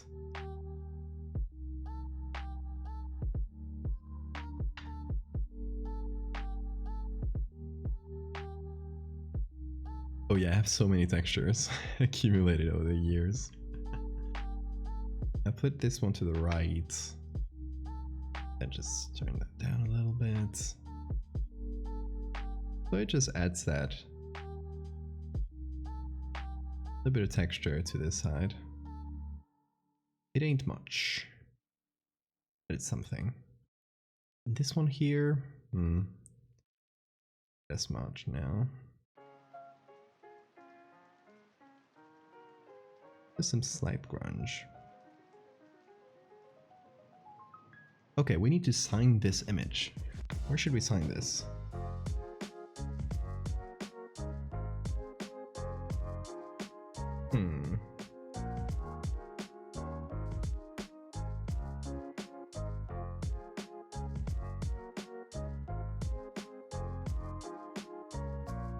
And the child. The clothes, maybe. Raising some cracks in the glass negative.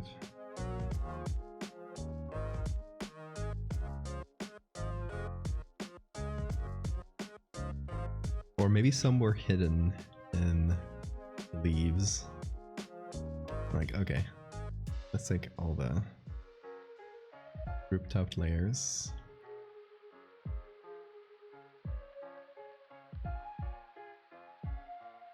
Find my signature real quick.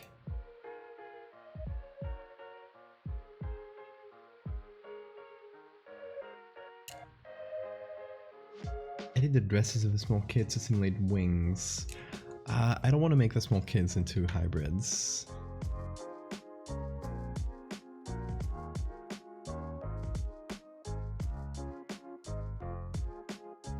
Because I don't want this, like the method of this bug to work. Like this bug is trying to turn all these people into hybrids eventually, or use them in some way, kind of like harvesting them in a way. But I don't want it to work, because if it works, the world would be full of terrible bug hybrids, and it isn't. So we gotta keep that believability. A touch of believability.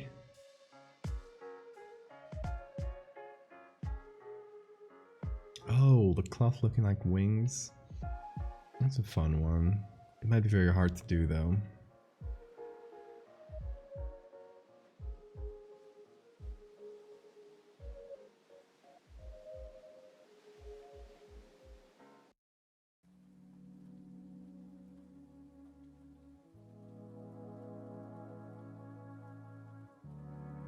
Graffiti scratch on the floor like a hopscotch thing. It's super visible. Let's scratch into the statue. That could be cool. It would need to be a huge scratch though to be visible at that size.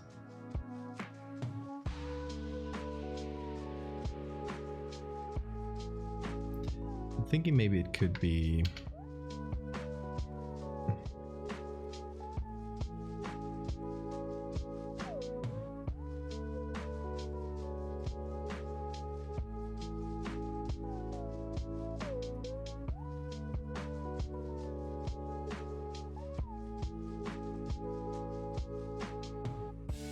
like a little 3D stone object hidden somewhere among the trees.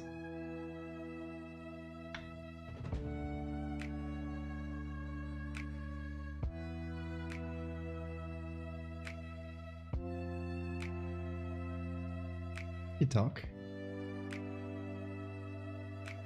Not for the sake of my sleep. Job done. Inexplicable 2D sigil. Yeah. Just like flying over there. Yeah, I don't find a lot of good places to put it. Is a problem. I could scratch it on the wood.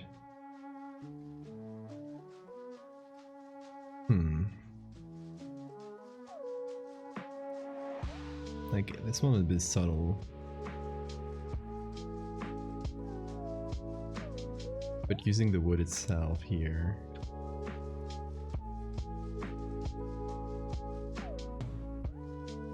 Also, yeah, for the new folks, that's how I sign my images. Always hide that same symbol, which, to make it clearer, is this. I'll try to hide it somewhere. Archive is going through this picture. It's like, where does the symbol appear?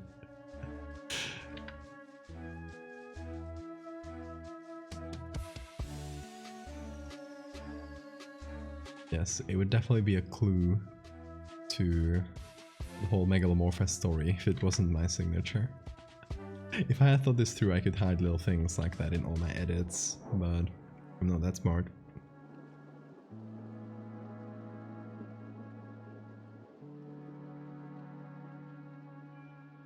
Child throwing out the Valdevia gang sign. I mean, it's just, this is literally just drawn on, but once we add our edits, it won't be noticeable at all.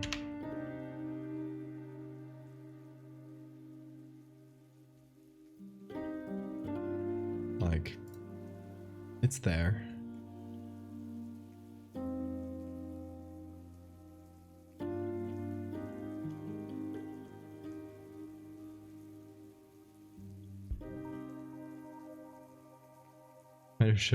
Throw the Valdevia gang sign, so it would be going into the screen this, then you'd need to do something crossing it.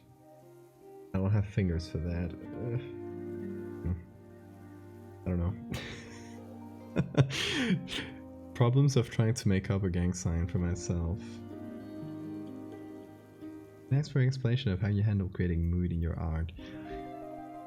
That's a very broad question, depending on the mood I want to create. Sometimes I want to make something... I just pick historical photos that just have the approach the mood or can be easily modified into the mood I want. So many pictures I choose originally are kind of creepy if you take them in a creepy way. I think a very good example of that is a mermaid. Because the original of this is exactly the same picture, except instead the only difference is instead of a mermaid here, there's some sort of whale, a small whale, or a dolphin. No, it's cetacean. I don't know which one it was. But people are holding hands while posing and putting their feet on this dead whale. It's already a creepy picture. You just like modify it in a way that you can increase that and you get a cool mood. Creating bug hybrids. Yeah, exactly. A bug hybrid would be able.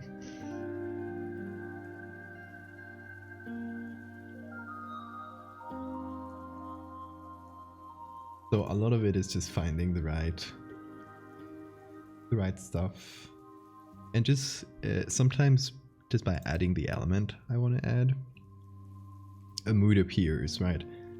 And here, the original is, you can imagine it perfectly, it's just the fisherman without this.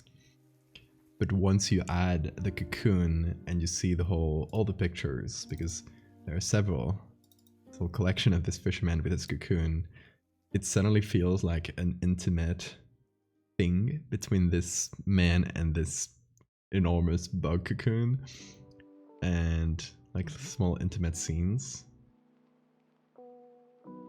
So you just take an image that is slightly intimate by itself, like this man on his own just doing his work, and you add something in to make it an image with a huge bug feel intimate in a way.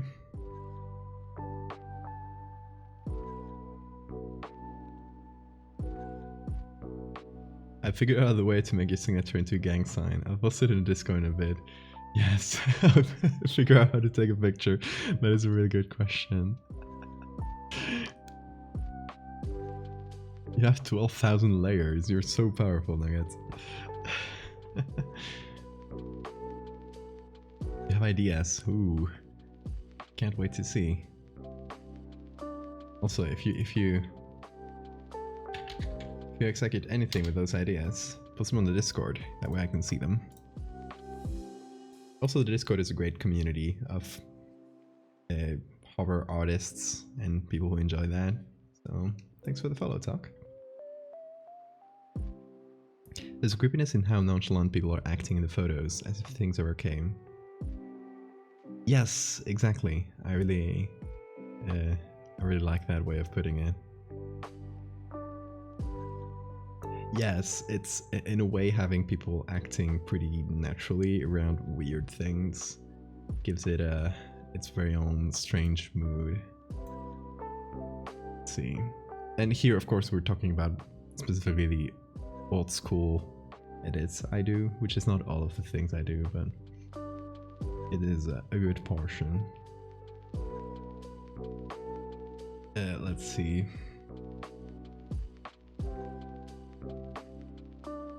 There's circus ones I really enjoy because it does have that sort of normality vibe, and also the creepiness of the flash and the faces being barely visible.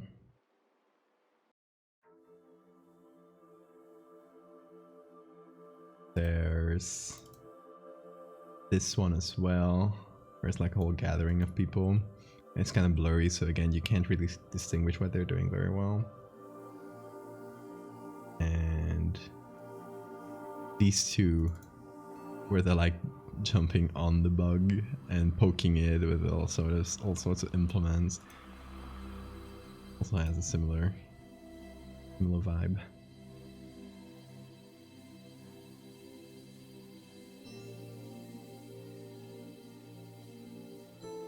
And then there's people holding hands around a dead whale. Nothing normal about that. Yes, I wonder what was going on in that original picture. I wish I could have been there. Time to spam a billion save reminders. You can't. They're limited by time. You can do a save reminder. Actually, let me save. You can only do a save reminder every, I think, 10 or 15 minutes.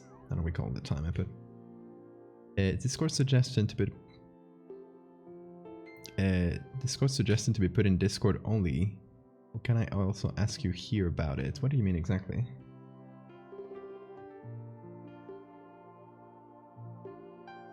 They're comparing the size to old people present. Oh, yes, Laos, that's actually a very good point. Never put it that way. Ark, it's our good friend Jerry the Stag Beetle, an outstanding member of our society, an exceptional fellow. Oh, yes, just DM me on Discord. You can just send me a message directly through there.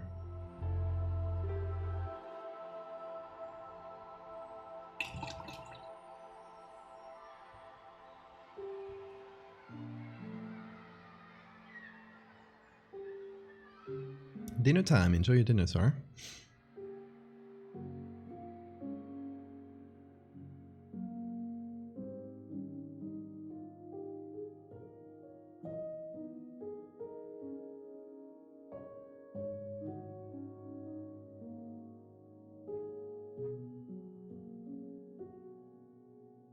Now that I've changed things a little bit, and I think the face matches better, I think I can increase the contrast a bit and get away with it. So just make the statue pop a bit more. Yeah, I'm happy with this. This one was a fairly quick edit, all things considered.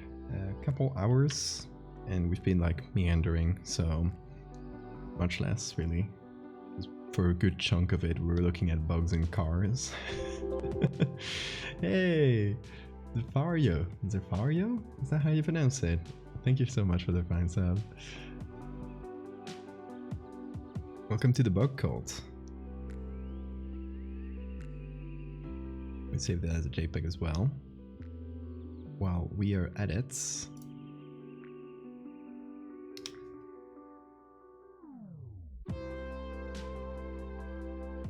Okay, I wonder if I could find, because I don't have the base pictures for it, but any other like cult scenes that could work within this. This one's perfect. I've been eyeing this picture for a while since I found it. I was like, this is perfect to add something creepy and instead of the statue. And at the end of the day, we did use the statue. If you want to compare, we weren't here at the beginning. This is the original. So we removed the nun. Goodbye, nun, because it's not a Catholic. It's a Protestant church that this story is based on. So, sorry, Catholic nun. We removed the railing to give us some space, made the statue bigger, and then just added a bunch of bug features. Multiplied the arms, added wings, and added this little halo out of the antennae. Not sure where they post the picture. Which picture? Oh, the gang sign? To the live stream channel maybe, since we're talking about it on the stream, so we don't spam the other channels. I had the stream in the background for a while. It's also impressed to see what you can do in a couple hours. Thank you. I mean, this is a pretty simple one, all things considered. Yes, that's my Discord account. I change my name every 10 minutes. But yeah, you can see me because I'm the one that did all the messages in the welcome channel and all that.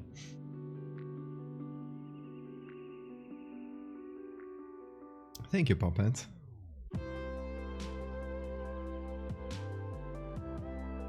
Okay, so should we do any other scenes within this cult to give us, I guess, more material to tell the story? Because obviously I'm telling this through Twitter thread mainly. Obviously I also have my website where I can expand the writing a little bit, but mostly Twitter thread. And the more pictures I have, the more space I have to tell the story. Not that I can just post a tweet which is text, obviously, but it gives you more material to build on, right? To show some scenes from within this cult. A giant sign saying this is a cult. I do like that they're all wearing white, because that's a very culty thing, right? The whole everyone dresses the same. Obviously this is because it's an orphanage and they probably just have this clothing for everyone has the same clothing because that's what they can afford. But well, let me make this one slightly brighter so it matches the white in the other ones. There we go. Just a touch.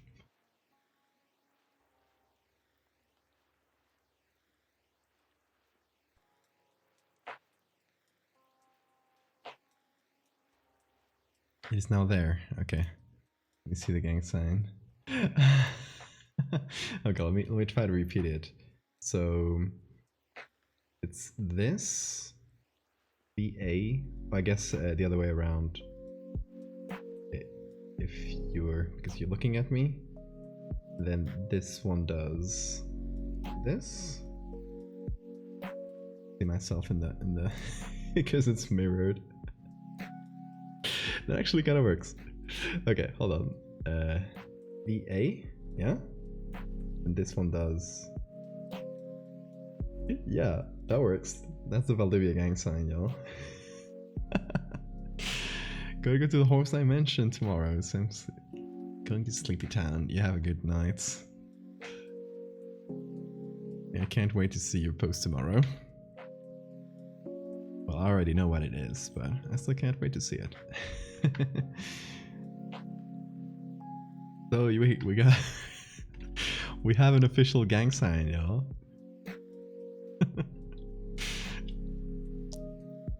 Double peace sign crossed with each other, yes.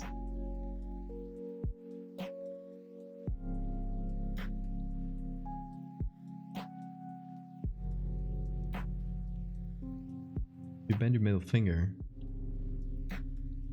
That does the @ sign and hide it behind the middle finger doing the V, so you get a perfect VA. Oh, but at the end of the day, it crosses both. Like, goes like this. So this this line is the hard one, because this one you can just do with 2 fingers, this one you can do with 1 finger. And somehow you have to find a way, so obviously you end up having to do it like this instead. But it works well enough.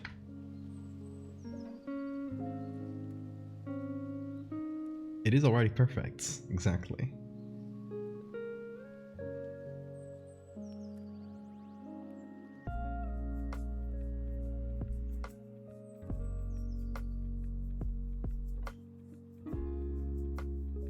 Thank you, Goat. Thank you, Goat, for coming up with the gang sign. Doing the Lord's work. Doing the bug's work. Praise be.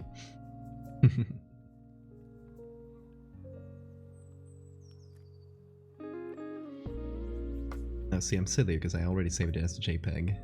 And it's like the way I tell myself I finished it. But then I keep changing things. So it ends up changing nothing.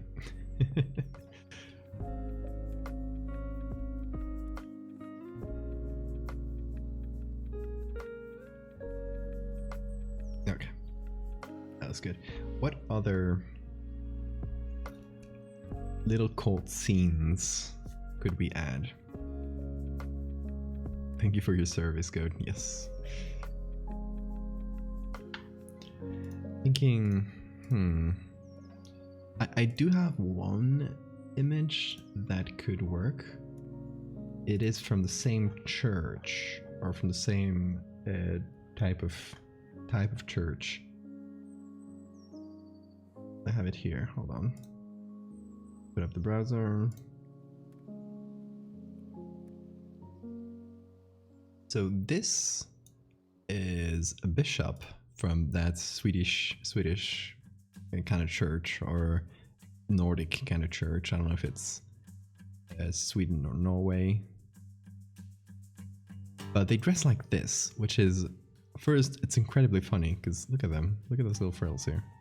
Fantastic. And this is the congregation where this cult is born from, so it would make sense. They do have some more of them. This one's very blown out. But I don't know what I could do with them. Oh, and here we have another picture of the same church from the one we already did, from this one here. But there's one of these guys, that's how you can see the connection. One of these guys here is giving the sermon. Or I assume is giving the sermon. It's probably talking to this mic here. Hey Sam, I'm doing good. Imagine all the people going bzzz in the church. Are they only taking Christian churches? Not churches, plural, just the one. There's gonna be like an isolated incident where this one bug takes over this small village congregation. Stained glass windows. Stained glass windows aren't very Protestant though. I associate that. Are they stained glass window in Protestant churches? I associated that a lot with Catholicism. But I might be wrong.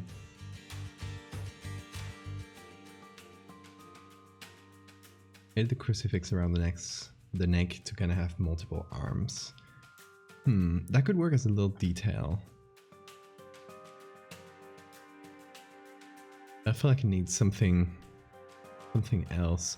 I'm not going to turn all these people into bug hybrids. These is going to be the members of the cult.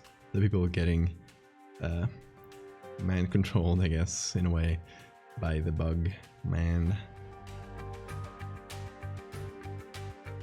Because I don't want to show the bug man itself up close. I just want it to be this thing you see in the background.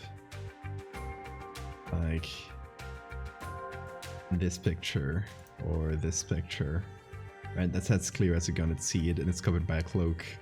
So you barely see like the back of its head, and a couple hands.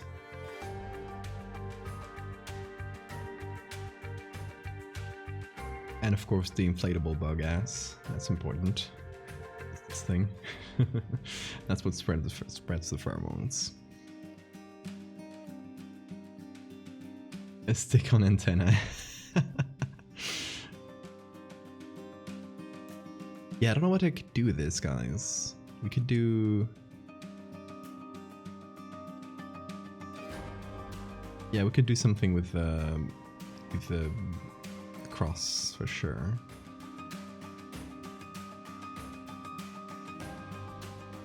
But apart from that, I don't know if there's anything else we could do that would be cool. Okay. Main one here. New file.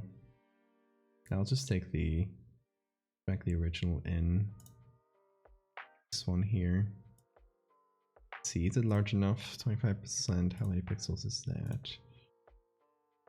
Pixels. 4000 by 2000. It's not amazingly big, but it's decent.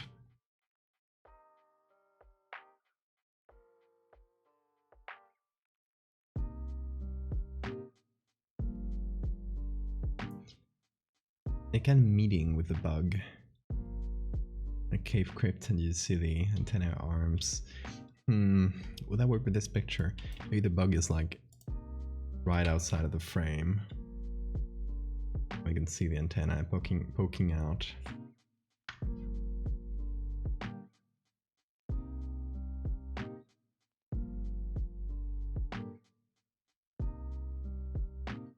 Although, that begs the question.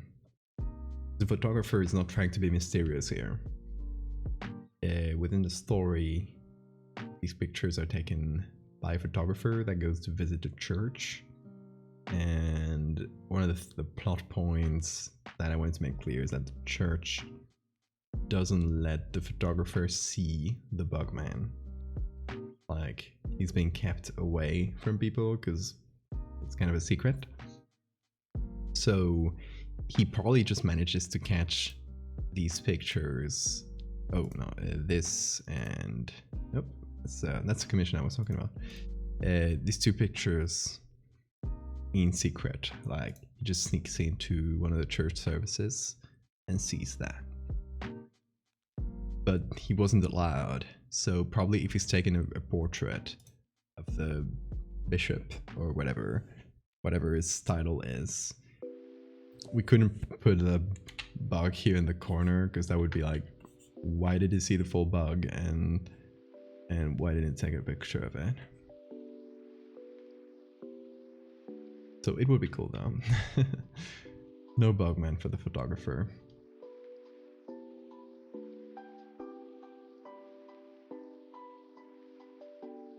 A ton of bugs in the background.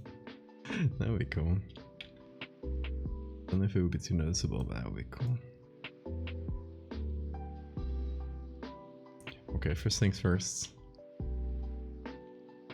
What are we doing with the symbol? I mean, we could do the edgy thing. Hell yeah. Sick.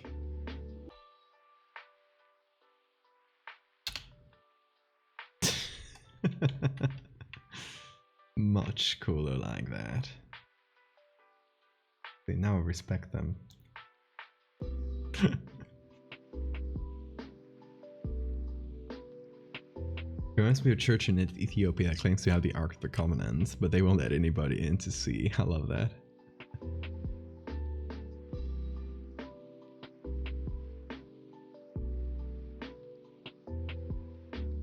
Is a silhouette in the hedge. Or, hold on. Different kind of hedge, right? Yes. I was thinking maybe we could put the Mary statue behind, like it's the same place. And the ground is kind of earth, it kind of matches. Hedge in the background is quite different.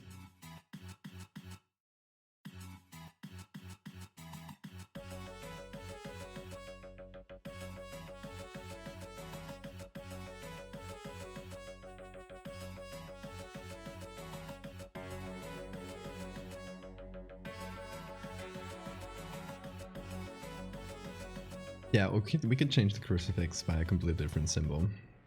By like a moth or something.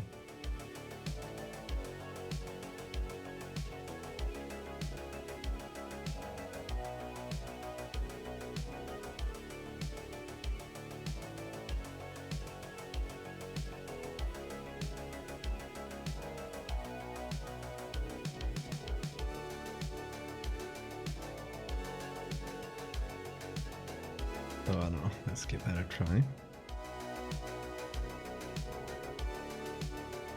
Something is gonna draw it in a shitty way, but to get an idea for ourselves.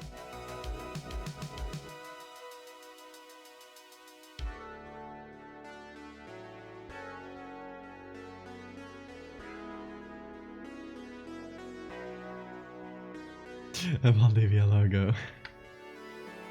Yes, wrapping the gang.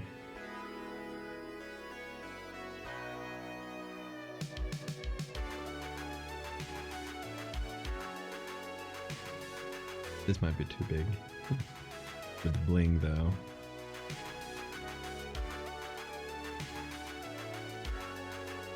Going for that kind of squarish moth wings.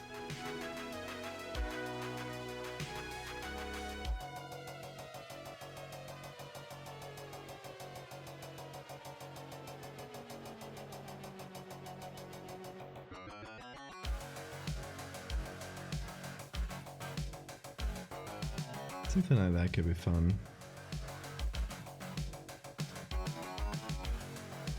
And you'd need to change it in all of them. But I feel like if we make a cool logo, we could potentially add it here. Like on top, for example, here. Put it somewhere on the wall.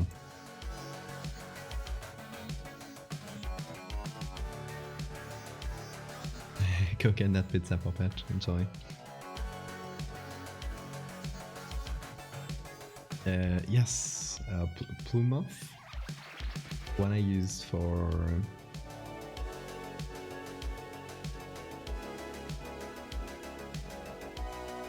the one I use here, Plymouth.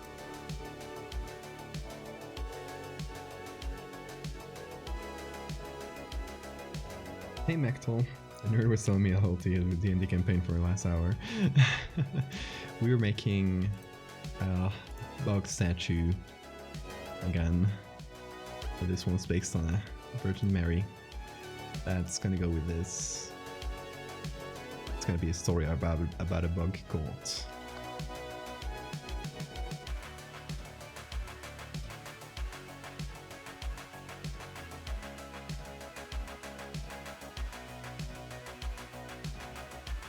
Yes, Plumos are great.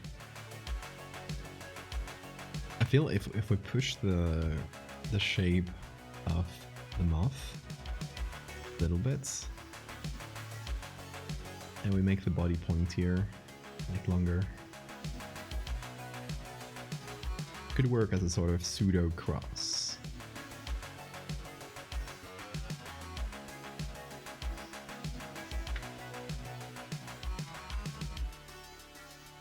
So if I should add antennae, that might be... Nah, I don't like that.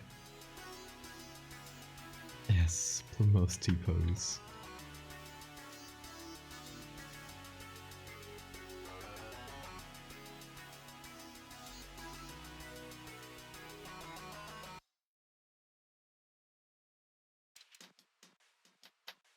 So like a pseudo-Christian cross made with general shape of a moth. Could be fun.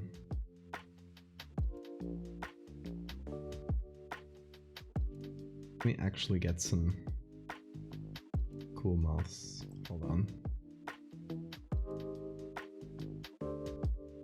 Let me picture here real quick. Once as ref. But it is the moth that we used for the antennae on this person.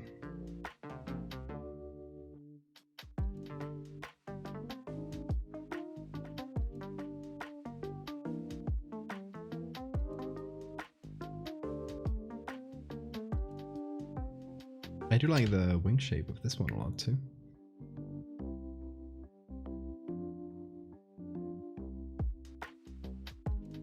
Yes, plumos are beautiful. Okay, could we turn this into a symbol? So we can take this side here.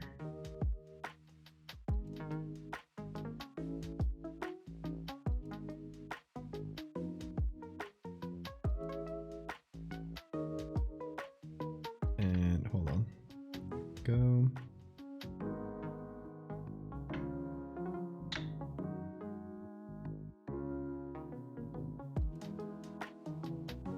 To flip. And this could be a symbol.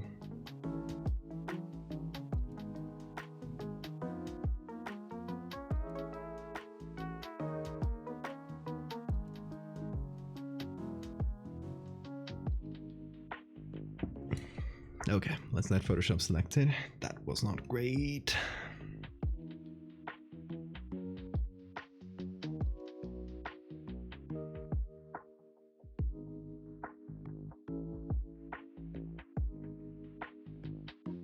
Oh, I got a very feathered for this.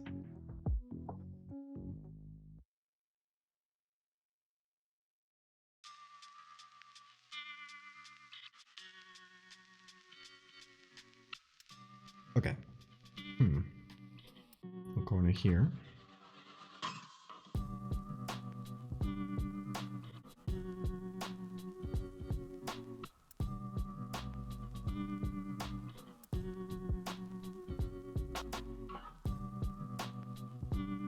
And I'm just gonna apply the same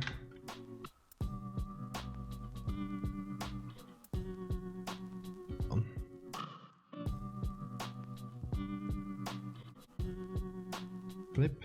There we go.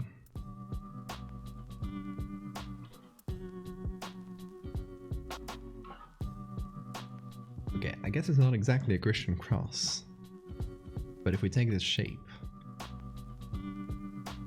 and just fill it in. Well, that wasn't a great selection I did, I guess.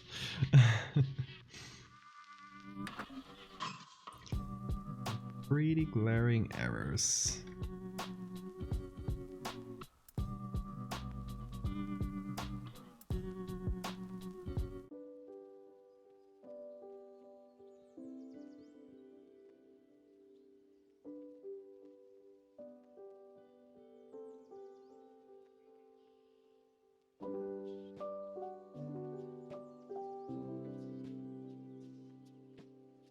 Big angel with a weird head.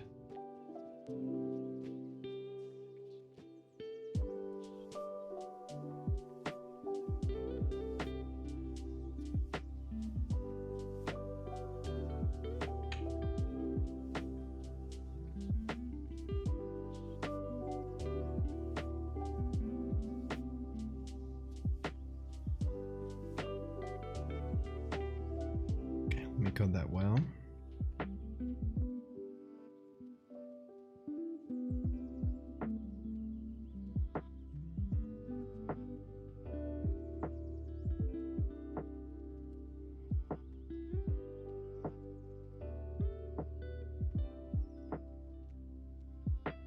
And maybe we do a little separation between the wings.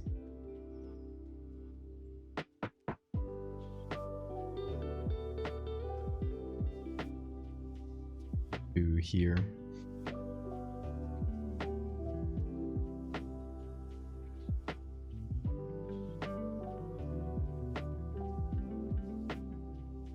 Hey, giving the booster time to curse my course your system. I thought you said curse your system.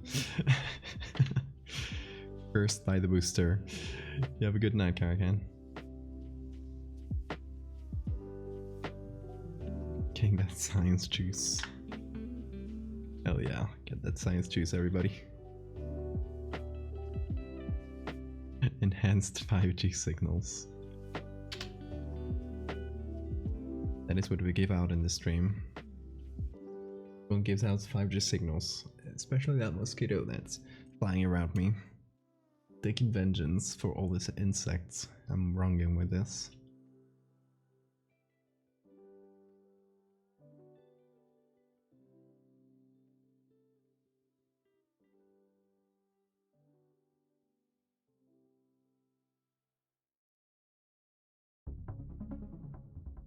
Okay, let me see if I can get the angle right.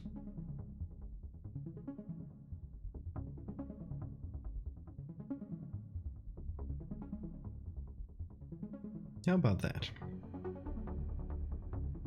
Moth pendant. It's kind of cute.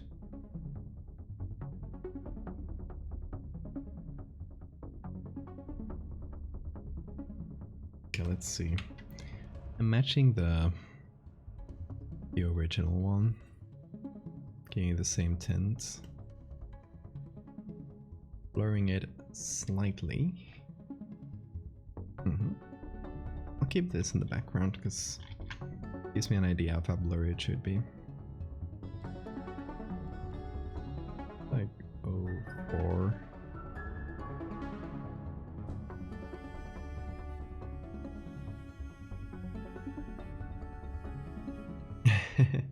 Night Draco. Mosquito drawing blood and becoming immune to COVID. Love it. Smart mosquito. Mosquito that is smarter than anti-vaxxers. How about that?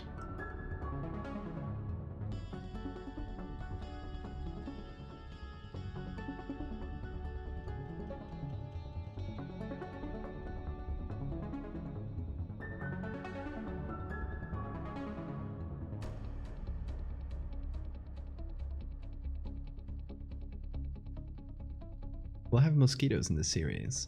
I mean, I could perfectly have a mosquito.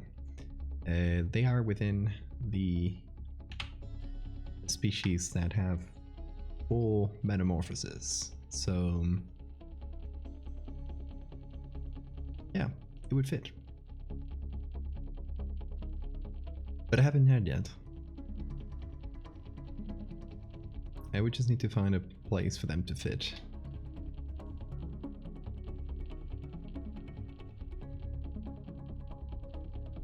It doesn't take much to be smarter than an anti-vaxxer.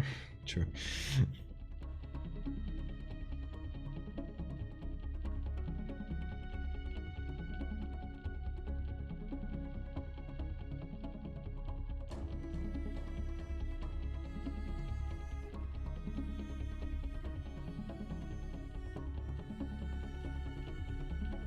Also putting a little moth symbol here. There's a mosquito. Get out. Leave me alone. There's two of them. Damn it. Try and catch one. It's like right next to me here in the ceiling. It's kind of far away. Let me see if I can get it. I'll let you guys know. So close. It escaped. In the nick of time. That little bastard. 3 AM. Hell yeah, fellow European. You have a good night.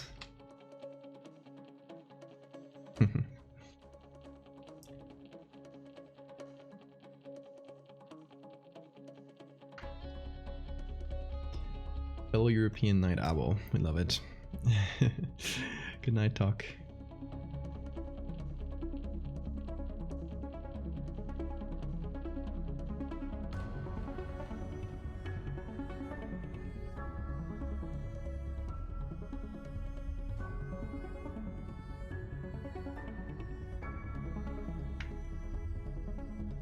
Also, by the way, this is something I do a lot. You'll have to excuse me if I literally see you on stream, read your username once, and immediately just come up with a nickname or like a shortened version of it. I don't know if that's good Twitch etiquette, but I do that a lot.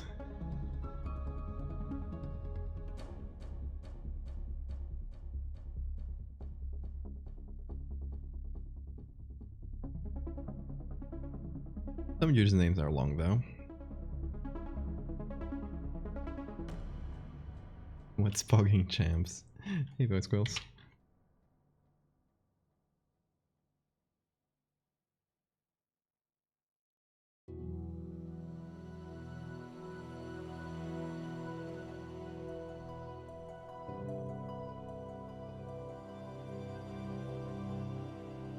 So for now, we've made up the symbol for this organization, which is nice. I mean, this one could probably just be like a filler image.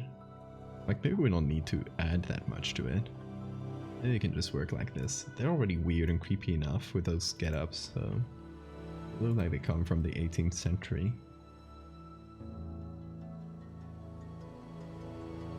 Let's see, let me pull up bug ass.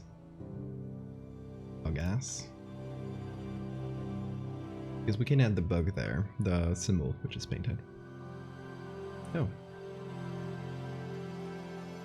Little notes there.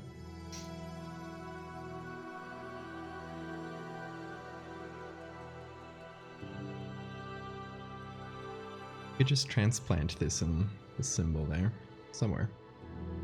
If it lets me. There it is. I can work the moth one into this one. I get plenty of Mothman comments already. That would invite more, unfortunately. Let me see, reset transform. There it is.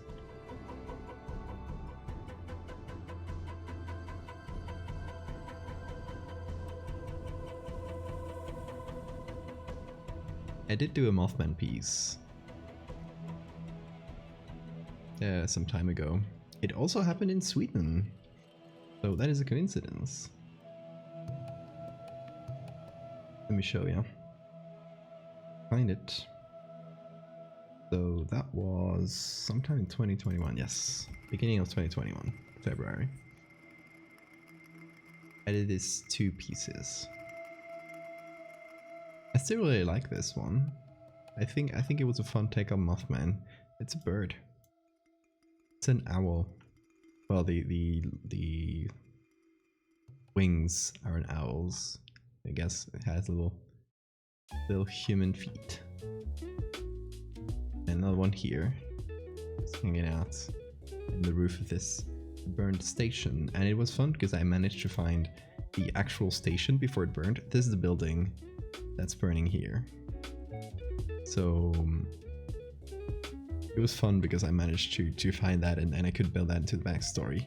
It was a train station that was burned in 1915, and I also managed to find a folklore story from Sweden called the I don't recall how it was the Swedish name exactly, but it was like the omen bird, and it's this bird that gives dark omens, and it was like, that's literally Mothman. So I made a Swedish Mothman story using that. Put it all together, we got a little Mothman story that happens in Sweden instead of in the US. So oh yes, that is called bugass.psd, because what we see here, this is an inflatable moth ass.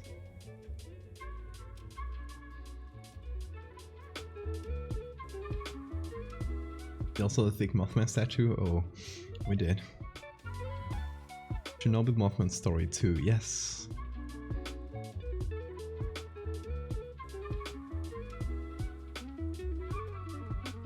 Barselfogel, yes. Or Barselfogel, yeah.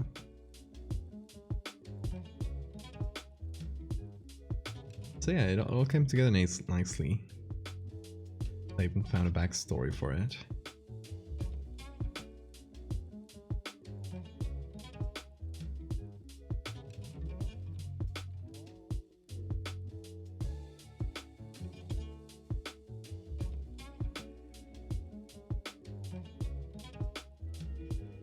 Okay, now let's put that there. And let me try to find some inspiration in the original. So we got this kind of wooden cross. And it has a shadow in this direction. Okay, good to know.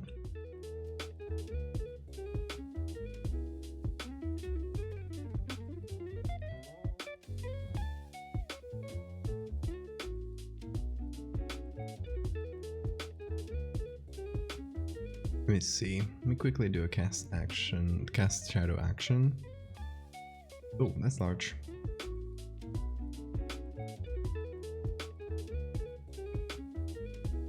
Siberian eagle owl. Nice.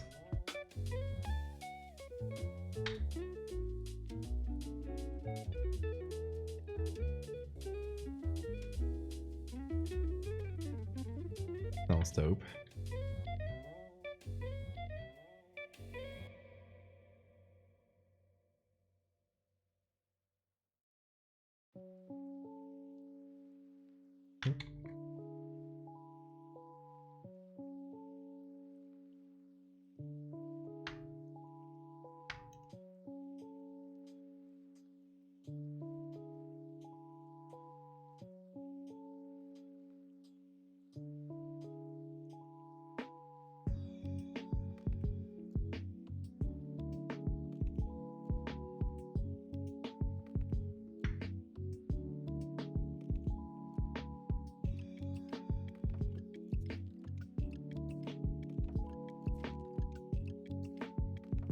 Okay, I'm getting there.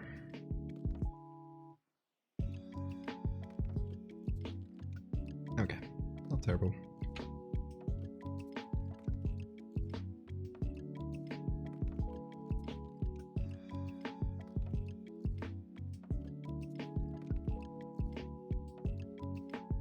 They have cylindrical eyes. What? That sounds cool. So in a dish for a face. Yes, I love it.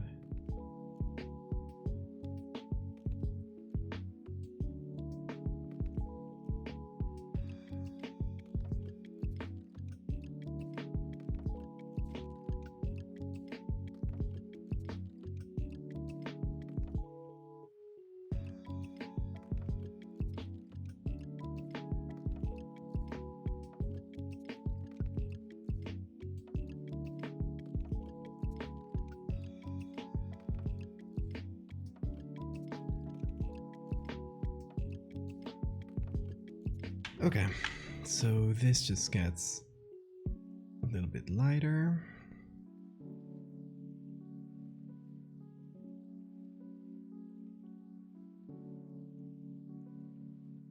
No, actually most of it should be even lighter than the main thing. That's where the light is hitting. Big chunk of it.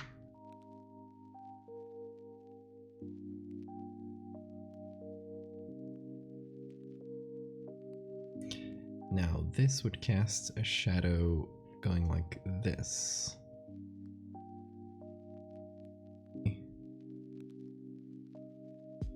Going up and to the left. This angle, more or less. It's a pretty soft shadow overall.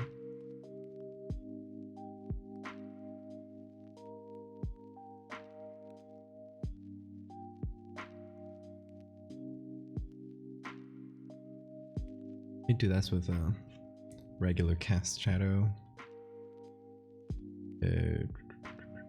Drop shadow, sorry.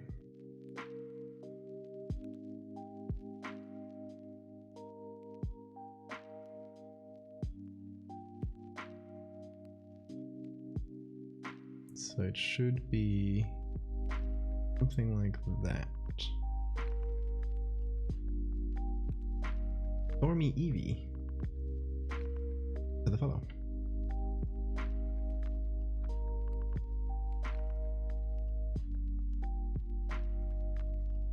Have you seen the video of a young barn owl hearing thunder for the first time? I haven't.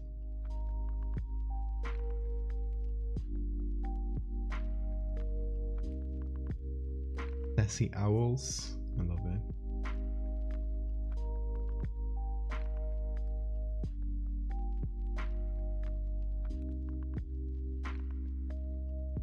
Got a lot of sassy owl.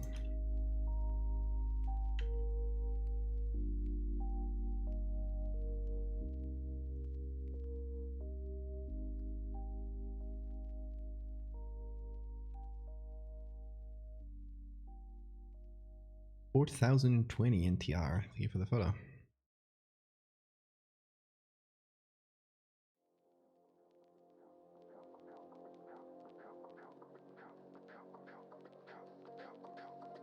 Okay, does that work?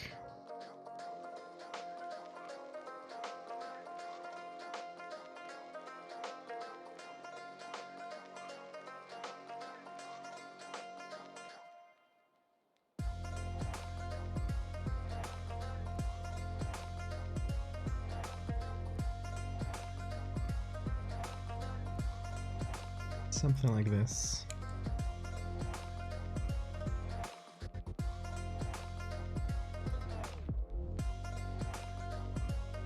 I wonder if we should add anything to it. It's a pretty solid shape. I wonder if we could have some kind of symbol on it.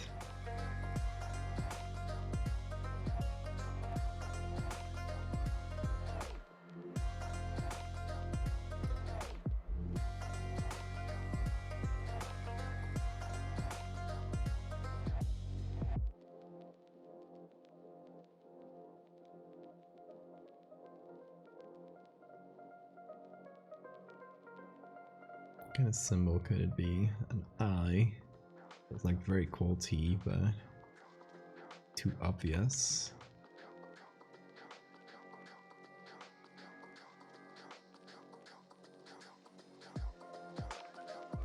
Or like a Christian cross inside it.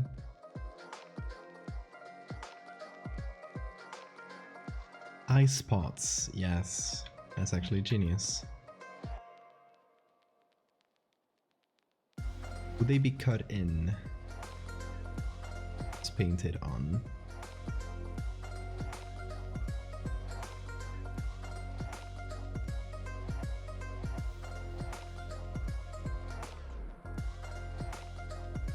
I wonder what would look better.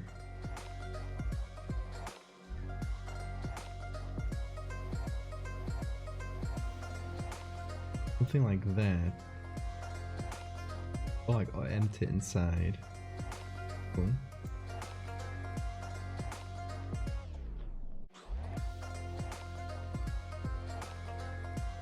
It's Protestant, it probably won't be flashy. That is true. Let's keep it to eye spots.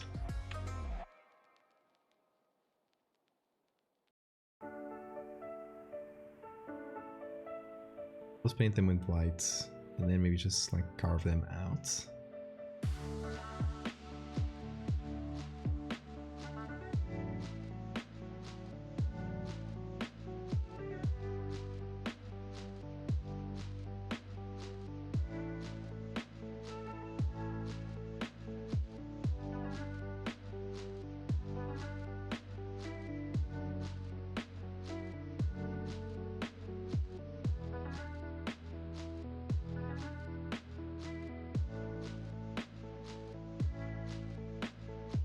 Okay, we'll take this, carve it out, also carve it out of the shadow layer.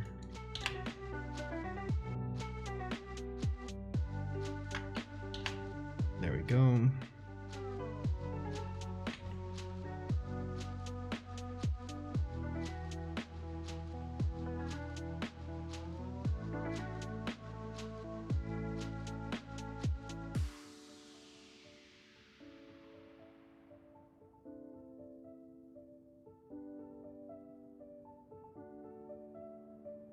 Can you pick a random Pokemon for me? I'm trying to decide one of them for tonight. A random Pokemon?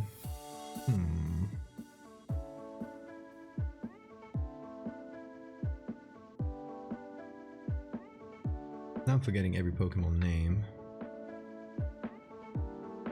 I want to pick a typical one.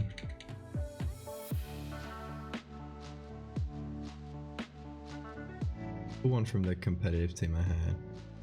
Volcarona. With Volcarona.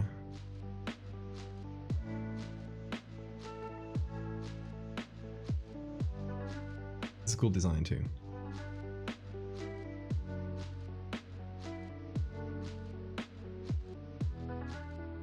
It's bug type also, yes. Oh, maybe that's why I thought about Volcarona. I was also just playing, my sister brought Pokemon cards. It's my first time playing them. And I was playing, she was playing with fire type deck. Playing with a dark psychic.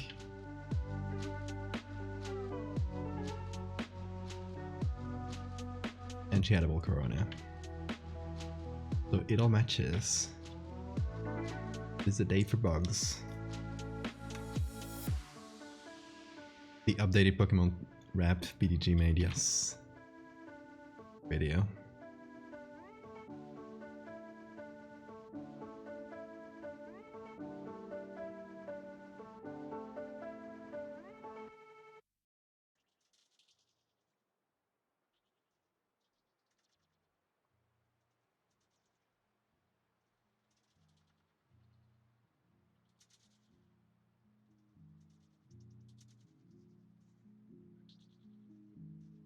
Bit of shadow there. Much here. Did it.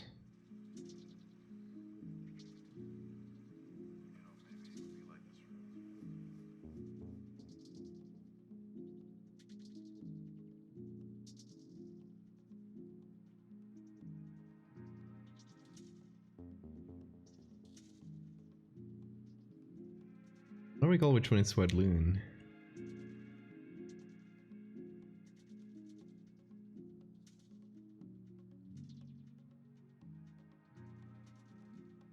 Oh, okay. That's a deep cut. I love it. It's like leafcutter ants. Cute one.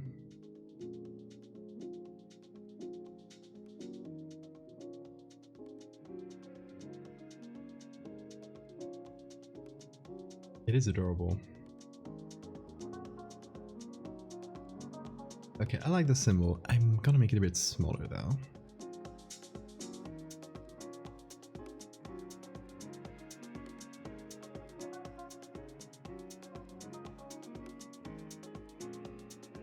I'm gonna give it a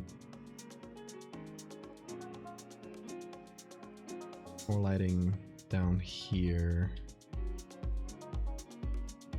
Yeah.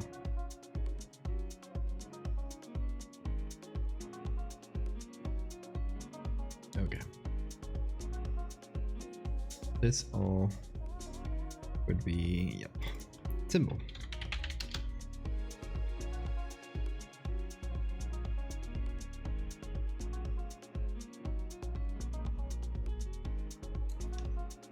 I'll make it smaller, put it there.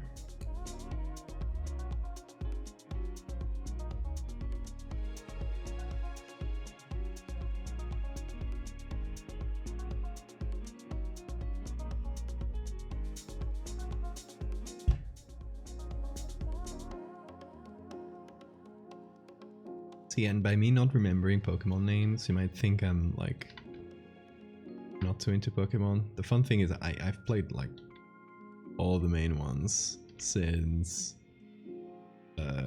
Ruby, and yet my memory is terrible. So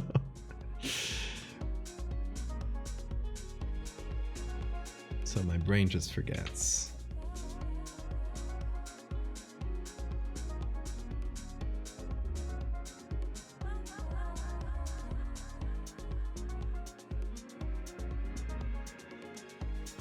My silly little brain.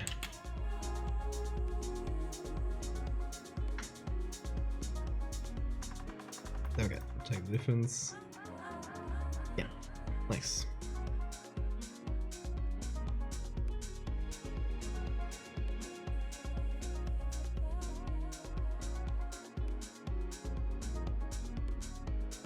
I am just very bad at names.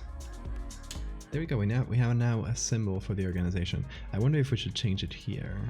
Now, I feel like this one works in the solid way, like if we cut out the eye spots, it might be too much. Let's see, we haven't saved this one, so this one could be bishops. I'll just call it bishops. I don't know if I'll call them bishops in the story, but it'll work for our purposes. So now we have the bishops. We have the bug ass, and we have the garden statue. I think that's pretty cool.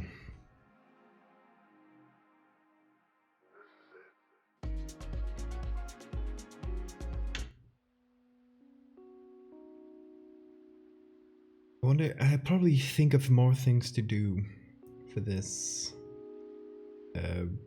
part of Megalomorpha once I'm like down to writing it, and I might come up with some more things for next stream to do, so we'll see. But for now we got 4 pictures, which is pretty nice. We can tell a whole story with that. We'll see if we need any more. No, I won't be streaming on Friday though, because I'm not here. New Year's Eve.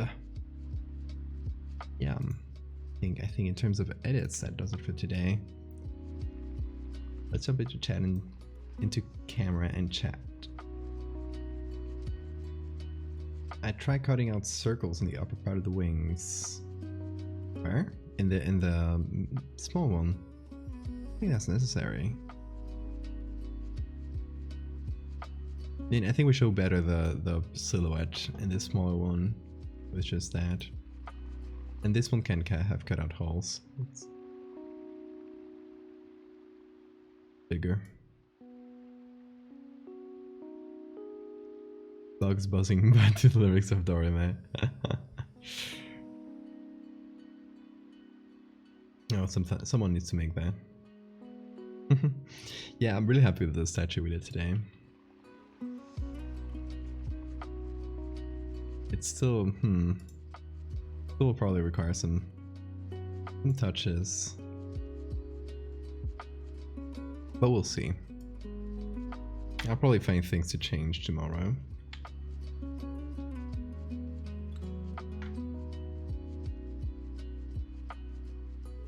Like the angle of phase, or whatever. We'll see. It does look decent so far, though. Bug type Pokemon. Believe it or not, I've never liked too many bug type Pokemons. Always been a big ghost type player. Not that I only choose a type and only play those, but I tend to like ghost type Pokemon more than the others. Someday I'll do Pokemon fan art. No, that doesn't fit my style. Pokemon fan art, but in my style, that would look very strange.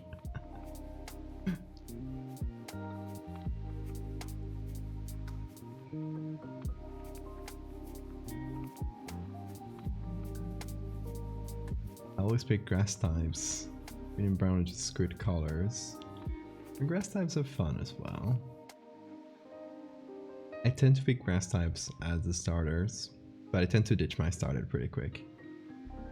I make so Pokemon the games themselves are so easy, like the campaign, the story mode is so easy that I make it super hard for myself by setting like very strange challenges. So I end up ditching a lot of Pokemon when they get over leveled.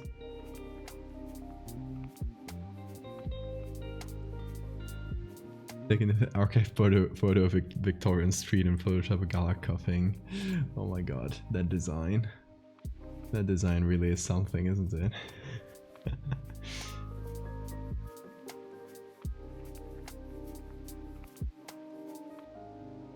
Oh look, we had Jordan streaming. Nice. We'll give him a raid later. Nuzlocke. To do a Nuzlocke, I would need to figure out how to capture my Switch or any other console. I would need to capture a card. Those are expensive, I think. But a Nuzlocke, maybe someday. If I ever do longer gaming streams, like long form stuff, because those take hours and hours. Those are They're quite big time sinks. But yeah, Nuzlocke are fun. I've never played a Nuzlocke in like the rules of Nuzlocke. I just like make the games hard for myself. But don't follow that sort of rule. They're unreasonably expensive. Yes, I checked and they're very expensive.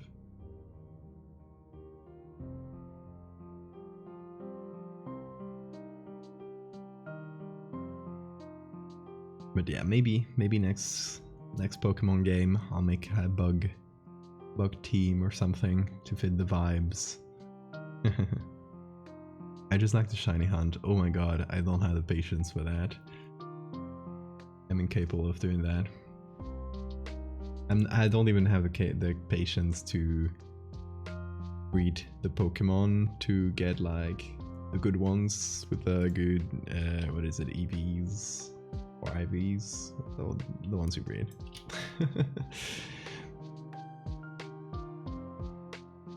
I just like do the basic stuff and play with my friends in more competitive-ish teams.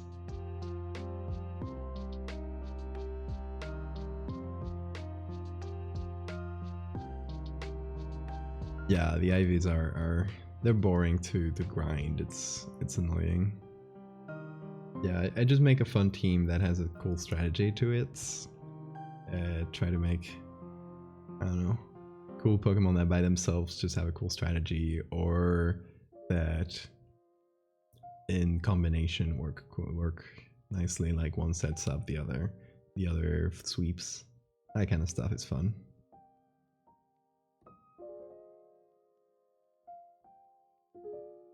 New gens let you change all kinds of stuff. Yes, when they make it easier, like in the new generations, I tend to do like a little bit of it, but I don't go too deep.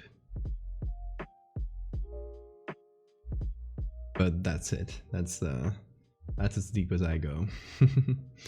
Reading is incredibly boring. It's just so grindy. There are so many grindy things in Pokemon once you get to that, oh, I want to have competitive things. An open world Pokemon Snap.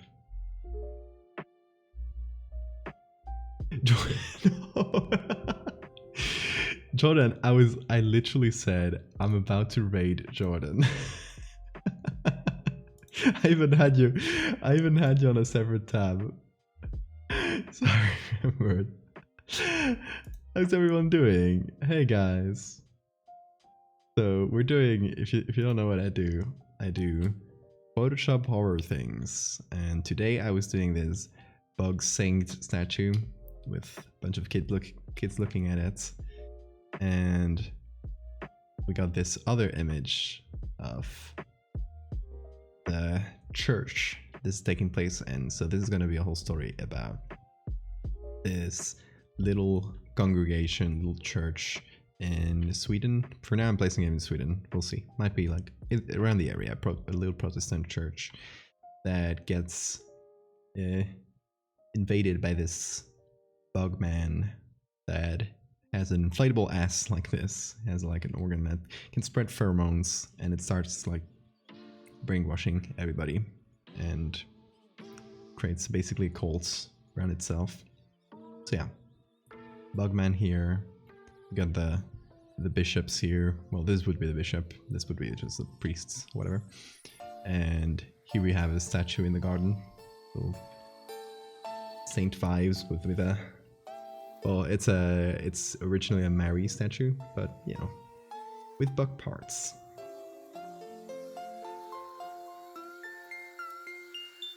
Yes, everyone go follow Jordan right now, immediately. We're making a fake spooky newspaper clipping. Ooh, nice.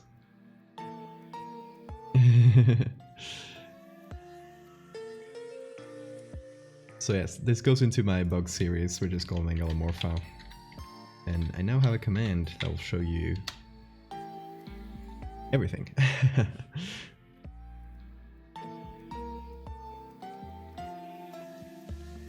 Yes, it's SO. Sorry, you got it. So yes, go follow Jordan right now. everybody. And yeah, that is what we've been doing.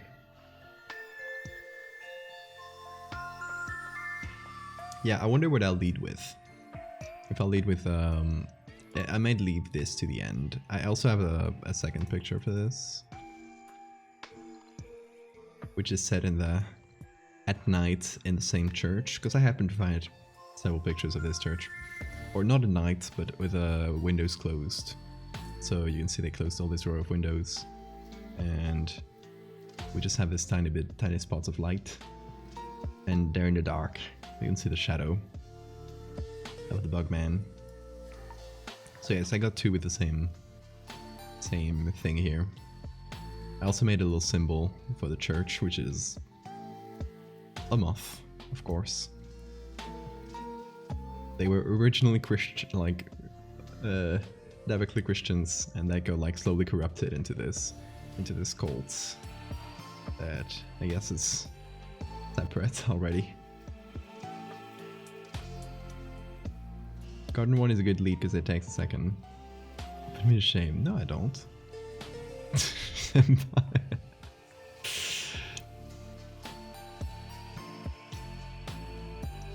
But yeah, I don't know which one I'll lead with.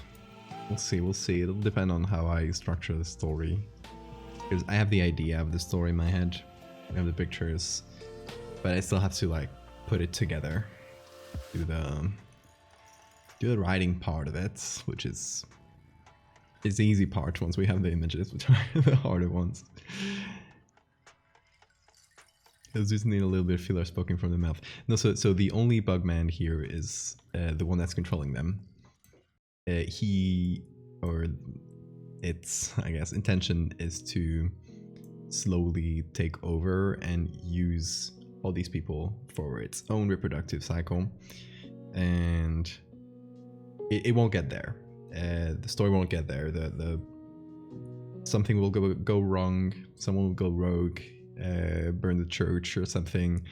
It'll eventually destroy the cults, and people will be spared from whatever the Bugman had in store for them. But yeah, it'll be like all these stories within this series. It's a limited one-off thing that has a beginning and end, and just happens in this place in the world in this time, and ends in a way where no evidence is left, or very little evidence is left, like this images.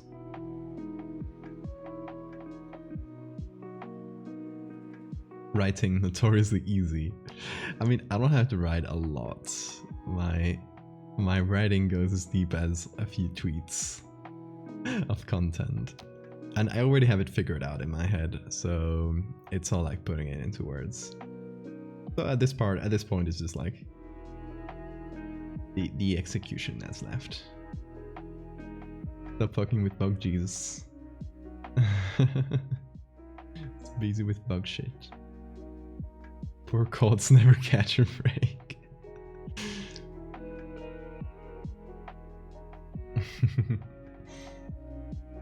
But yeah, this is gonna be the bug cults. I wanted to do bug cults for a while. I did one in a way, and it also has to do with bug statues, which might be me repeating myself a bit. But this one I did now, like pretty much last year, at the beginning of 2021. I did this one. It was set in, well, the statues and a book were found in, let me see, well, that's just when it gets angry. This book, this codex, and these statues were found like devoid of context, and it's about like the collector that buys the statues figuring out that it has to do with a monastery in 15th century Spain that basically like went rogue and started like fished out a cocoon from the sea, and a bug came out, and they started like worshipping it, thinking it's an angel, and that kind of went rogue until the Pope had to ask like local nobles for like do something about these people, get rid of them, That's all we know about them. But they managed to produce some statues, these three. And yeah, similar story to that, obviously in a much closer way to us, because we do have a lot more evidence in the forms of pictures, which is different. So similar, that one, that like 15th century one, it's a sort of bug cult that was formed.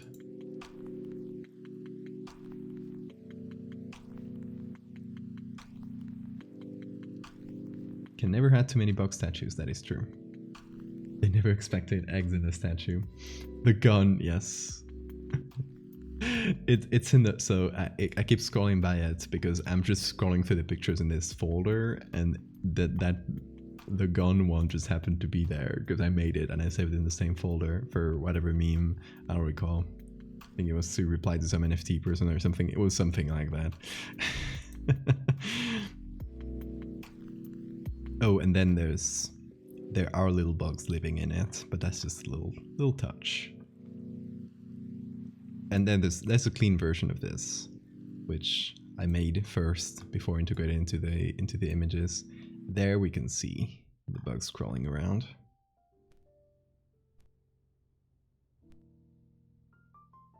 I do like the clean versions of them quite a lot. Obviously I couldn't use them because I had to put them in a context to make sense within the story, but I still like the clean ones. They came out very well. Cozy little bees. Found a nice place in the statue. So yes, this would technically be our 4th bug saint statue. This one here. I guess it's more of a bug Virgin Mary, but close enough. Female bug saint. Just enough to what we want. But yeah, I'm happy with this one. I think the most out of these three. Well, this one is just a filler thing, so it's not that much to be proud about. This one I think still needs some work. I won't do it today, but eventually I'll tinker away with this one.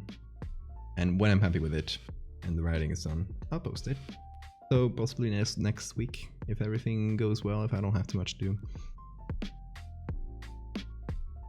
The bug saints have names? Not really. I didn't really think about that. They're anonymous bug saints. I mean, we could give this one a name if we can fit it in the story. I don't think I'll explain this, the statue at all. It'll just be like a thing, and the text I'll go next to it will explain what the cult in general was. How long are you going to be streaming for today? Probably not much longer. We're done with the edit I wanted to do. So I was just like talking about the story and just chatting away. Saint Mothri.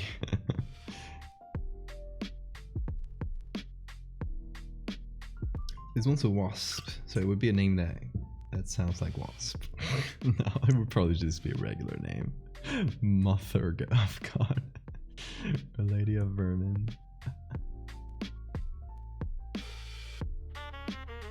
Let me tell me to cam. There we are. Into our moth, our lady of moth here. Mother of moth. Thank you, Vampiric. I do stream every Monday, Wednesday, and Friday, except for this next Friday because it's New Year's Eve. But yeah, usually every Monday, Wednesday, and Friday, and then sometimes on Sunday, because I do a podcast. Guys, if you haven't seen the podcast from last Sunday with David, it was a blast. Definitely check it out after this stream. It was just very fun. And David's such a great guy. Lady of the Vespids. Alien Creator. Hello, hello. But yeah, definitely check out that podcast. Oh, I don't have a... I don't have a command for it. I should make one though. Make a note of it. Put it here.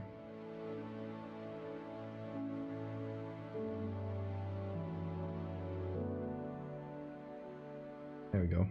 That was first command.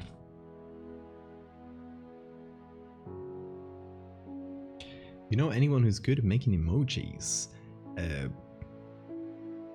I mean, emotes for channels. I'll recommend you Oki. Oki did a great one. Hold on.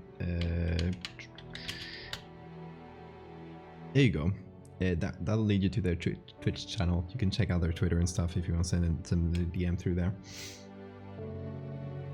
Yes, Oki made that one. That's what I just posted. Oh, Terry. It's great, I love it.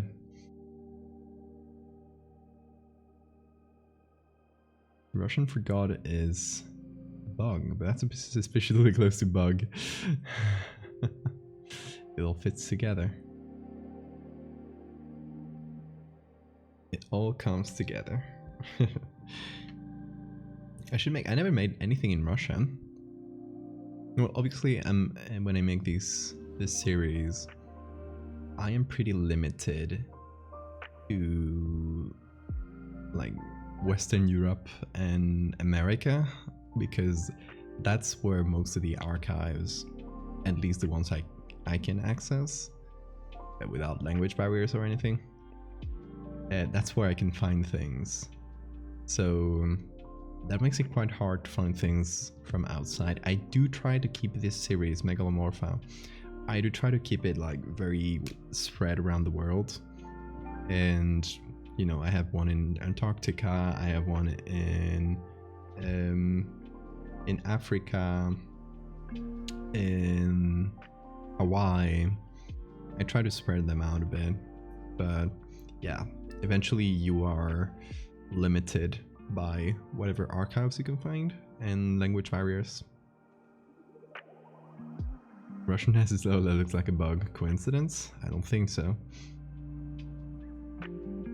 If I could find a cool Russian archive and someone who helped me with it, that would be fun.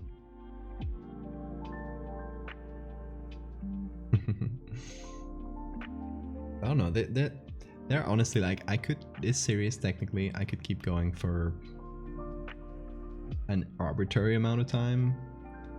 I could just keep it going and keep doing little bug stories, because eventually, like, it's individual stories, right? So I could just keep doing stories until I'm tired. Eventually I have to close it up though, and hopefully sometime this year. I don't know how many parts this one has left in it, because we explored pretty much every main thing about the bugs. We can just like tell more stories. Then there's no like big revelations I want to do, like pieces of the puzzle, small things. But yeah, I don't know, for now I think the bug series is nearing a close, so it just has a few more parts in it. Eventually have a bug book. I would love to. I mean, the biggest problem I have is I have no idea how to like get in touch with a publisher and get an agent, that kind of thing, and that scares me a lot. But I would love to try and publish it either through that or through self-publishing, and try to pull all these bug stories into one pack. We can talk. Oh yeah, if you have good tips, I know you're self-publishing, so I'll definitely let you know. Reminds me of paleo artists that have been making species for Atlantis bestiary. Oh, that's very cool. Atlantis bestiary. Let me look that up so I can check it out after the stream.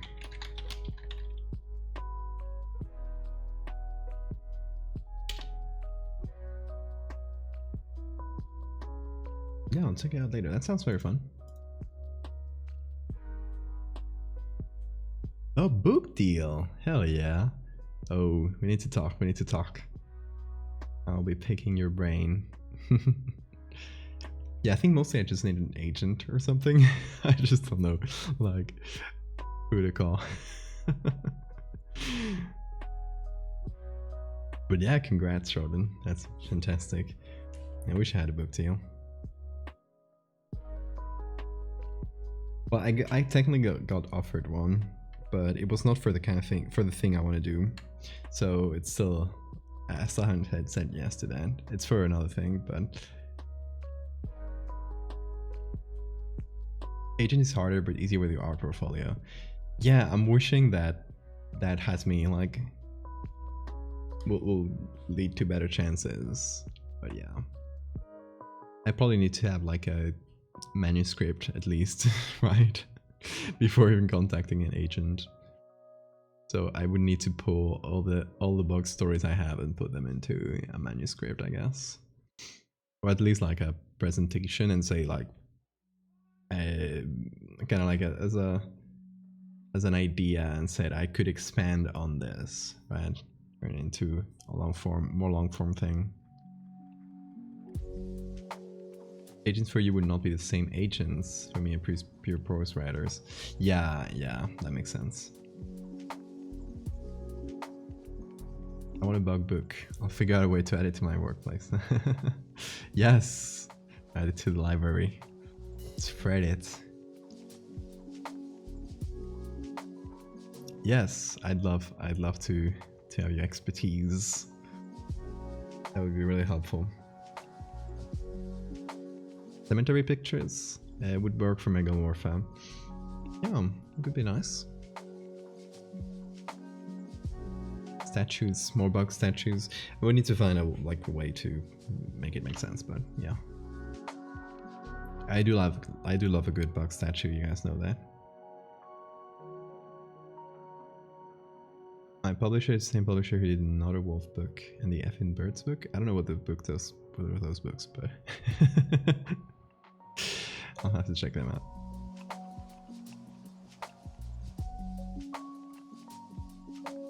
Let's see that, Sora.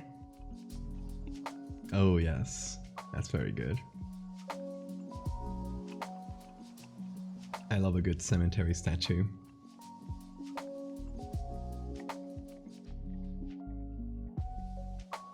You were met by representatives of the publisher. They wear hats, long coats, and speak almost with a buzzing intonation. I love that. Oh yeah, go through your own collection. You should post them to the Discord. Big Twitter accounts that got turned into books. Oh, okay. So the whole account got turned into a book. Interesting.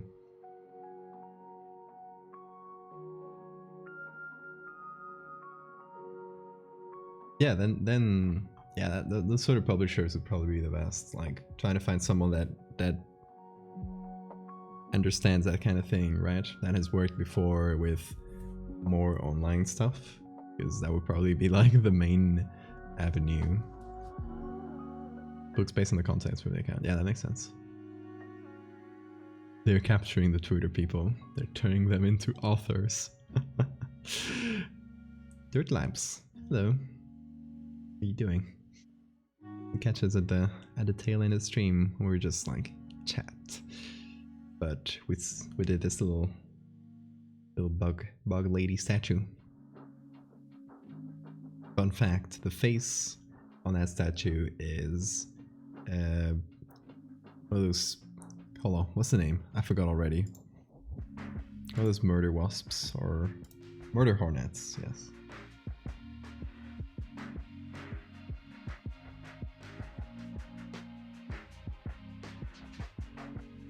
Yeah, published books that have gotten Pulitzer's book awards, so they're not some sketchy trying to poach followers to sell you sort of publisher. Yeah, that is important.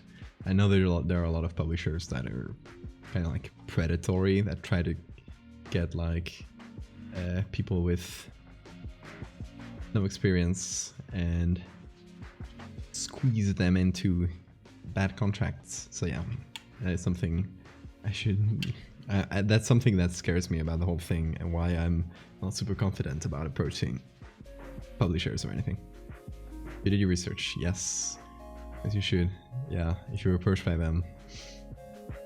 But that's very cool. You should. If you can DM me like the name of the publisher or anything, I would love that. Like start looking into that. I was worried too.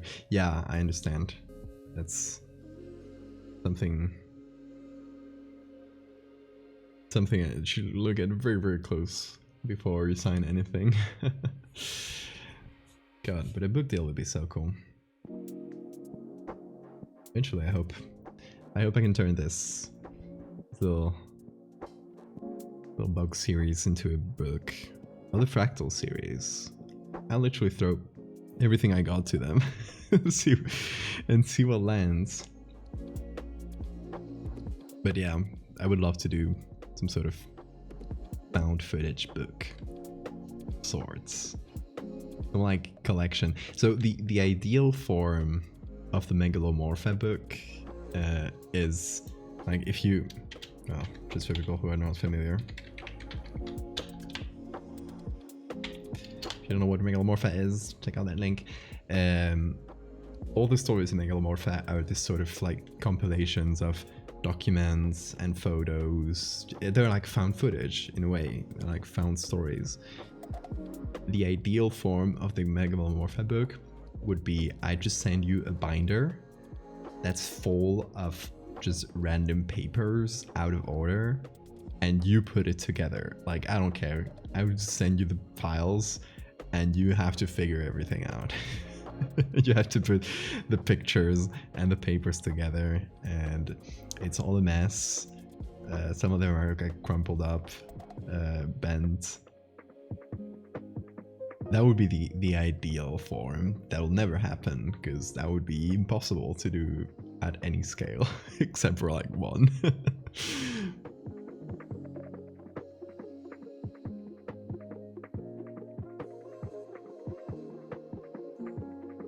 Mysterious Package Company, that would be fun.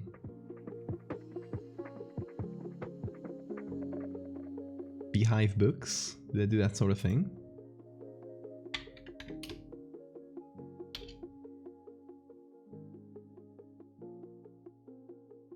I mean, if they do that sort of thing, that'll be fun.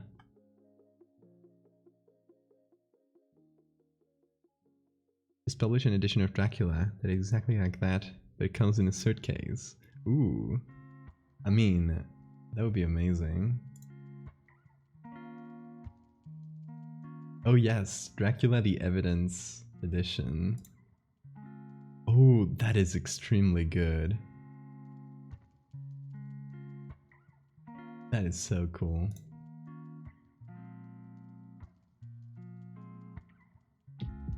Expansion packs for the folder. It's just a bunch more documents. It's just a letter I send you. The evidence. Yeah, it's very fun. That'll be, I mean, it's sort of like I can make it work as a normal book as well. I think they just have, like, it just has to present the evidence first. Then maybe, like I present on Twitter, a snippet of a diary, just in a full, like, written way, handwritten and stuff, and then a transcription of the whole diary just in normal text. Like, does it break the immersion a little bit? Sure, but people will very quickly accept that. I don't think it's a huge problem. Would it be okay to spam your DMs with a handful of links and pictures? Yeah, sure.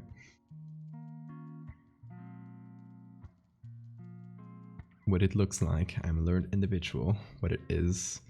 Hehe, Bugman, make the fun art. Yes, exactly. Just a bunch of folders basically for me. Like, I have all this evidence. I don't care to put it together. You do that. Here's the pieces of the puzzle. It's fun. It's interactive. I would like to have a, even if it's a normal book, I would like to have it that to present it in that way. in a way where like I'm just giving you the pieces. I'm never going to give you a conclusion. You draw that yourself if you want.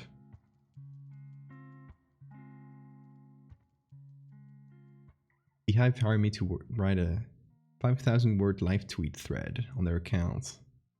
Like I was an intern working for them. Oh, fun.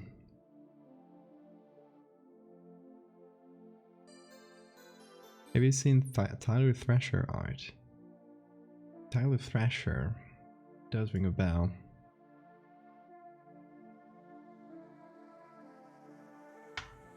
Tyler Thrasher. I've seen some of his stuff. It's very good.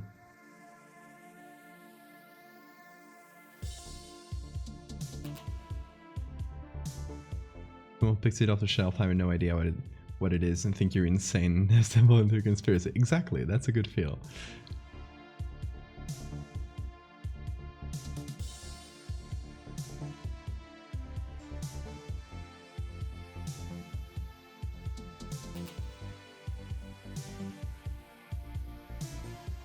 Oh, I like that live tweet vibe.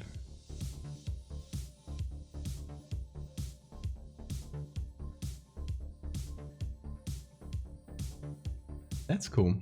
I'll check it out. I'll read it later.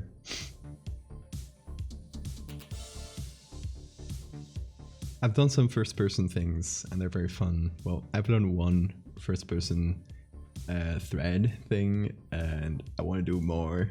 I have one planned that is... Oh, I'm so excited for it. I might actually... It might be the thing I work on for the next few streams, actually. Let me show you guys. If you didn't see it, I'll find it for you guys real quick.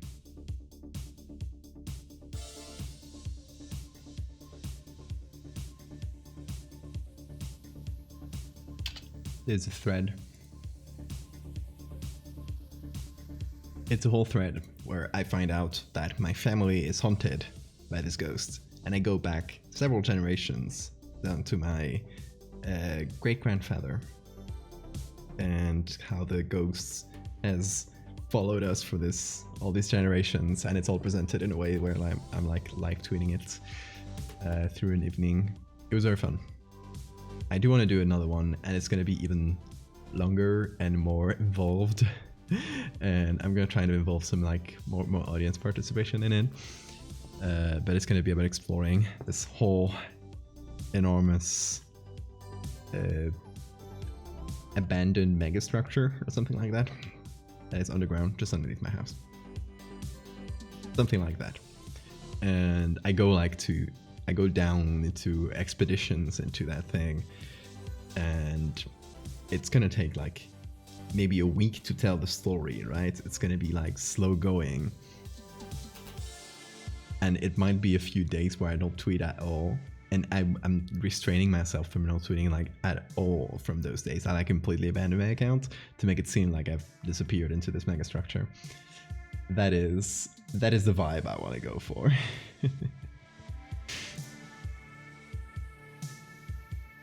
Yes, I'm probably going to be working on the pictures for that, because I do want to work on that on stream. I don't think that'll break the immersion a lot, because like I said before, people that watch the stream and people who follow me are like, it's a small percentage. So it's not going to break the immersion for most people.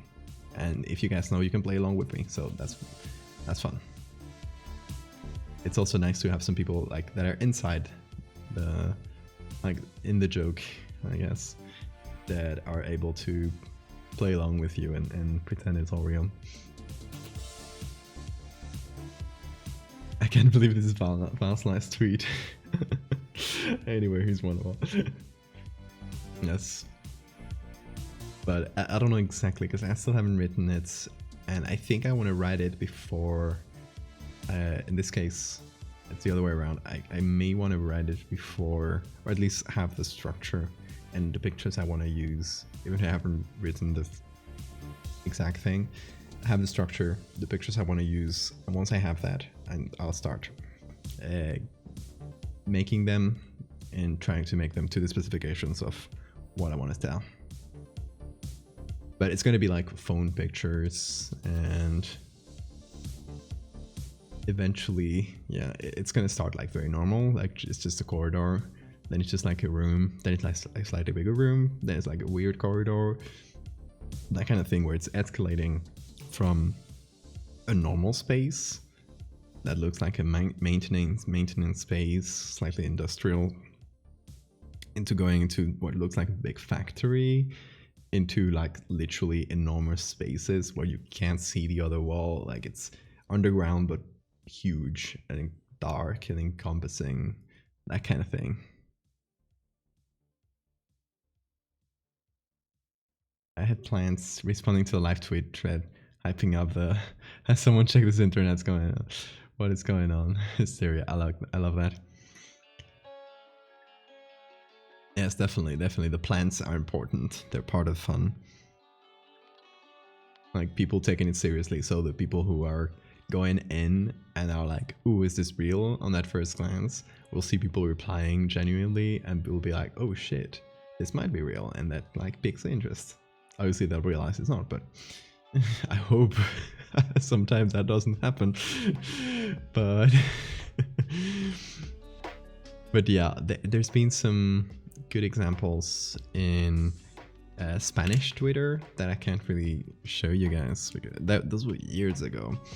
And funny enough, there was one person who wrote a lot of these threads that eventually turned into books, got book deals and everything out of it. He made a really popular thread about he was going on vacation and suddenly he saw himself, like literally a person that looked exactly like himself in the same area, right? So he was trying to like stalk his doppelganger and try to take pictures of him, and like it's a whole thread, and it has no Photoshop in it. It's just like, right, like you just take someone else and take pictures, you just have them take pictures of you. There was barely, like, there might have been some very light things, but overall it was pretty easy to make for him. It's not like something super involved, but it was a very fun story, and it blew up like in a big way. Like it got a book deal, blew up.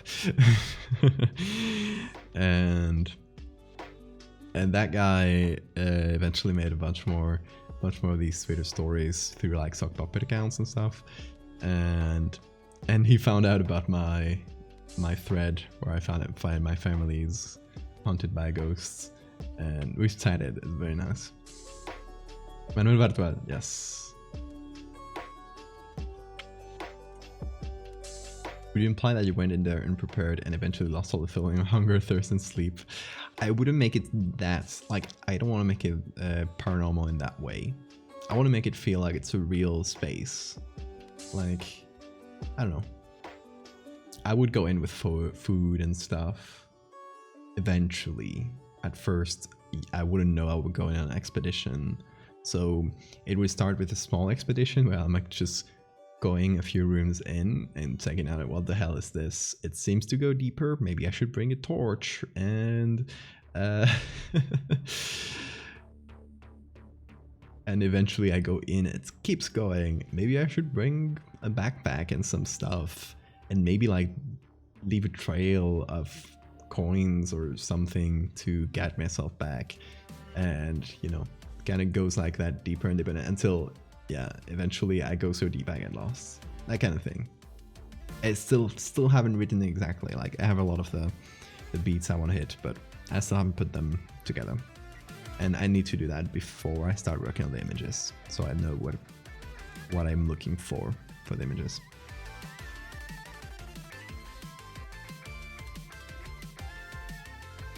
Jenna's thread about the creepy house. Yes, we've talked about that one as well with Jenna.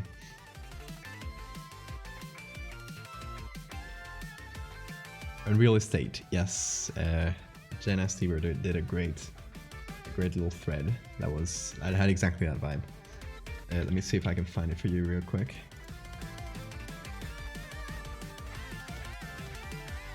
Oh, she used to have it pinned. Wonder if I can find it through search.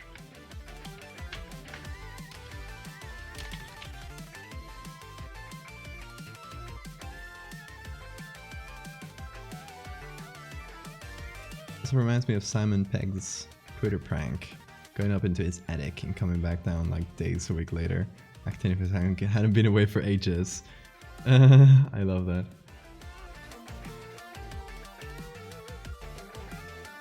Okay, so here it is. So for that tweet, go to the first link for the part 1, and it just starts, it just goes on from there. It's fun. It's a little architectural horror story. I love it. And it was an inspiration behind that thread I'm planning. So something similar, yes.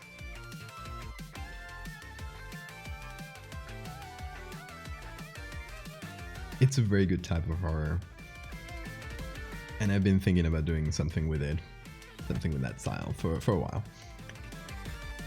Which is what coalesced into that great idea. Which one was the thread recommended when you made the not people? Don't recall.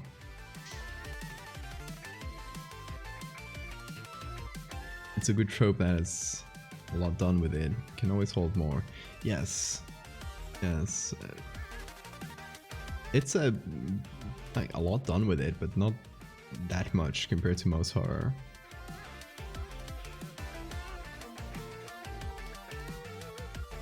Google trying social media but weird. Oh, I remember that one. Yeah, that was fun.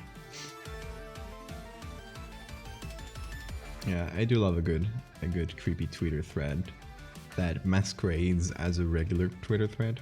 Like, I do a lot of creepy Twitter threads, but they're not trying to masquerade as a regular one. As like a live one, just like my reactions of the cuff. Google Plus, yes. Yeah, it's the one so I linked. But yeah, I always love a story where the medium is used in a fun way. Like a story told through Twitter in which it uses the language and the medium of Twitter and how people talk on that social media to tell the story, and it's like part of it. It's part of the message in a way. Or, you know, YouTube, things like Petscop, where it's like a gameplay, a YouTube Let's Play, told in a very YouTube Let's Play way, that eventually like devolves into horror, right? But it starts that way, and the way of the method of telling, the medium, sorry, of storytelling becomes part of the message. It's very fun. We can't all masquerade, okay? Some of us already crossed that bridge. True. But eventually there's even if you cross that bridge, and if people on Twitter know that you're the Twitter guy that writes that kind of stuff, there's still a suspension of disbelief.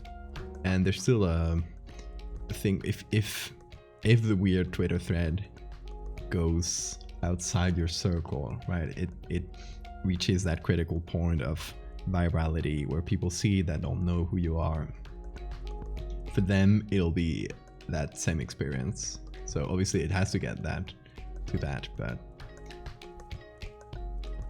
if it does, it doesn't matter if you're known for doing something. Like, I'm the Photoshop guy. When I started doing the thread about my family getting haunted, and the pictures are obviously Photoshopped, a lot of people fell for it. Even people that already followed me, interestingly. At least at first, a lot of people were genuinely thinking that was generally happening, which was very funny. That game is from Donut County. Yes.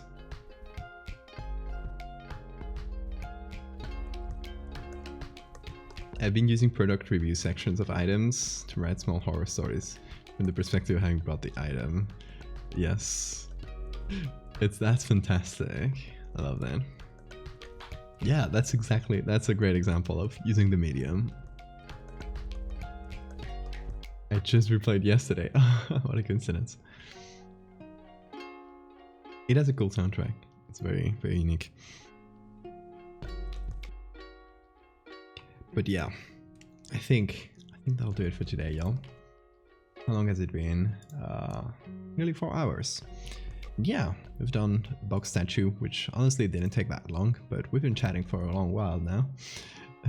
Oh, we've seen maybe the most amazing images ever, which was this person from the US Geological Survey Flickr account that takes a lot of pictures of bugs.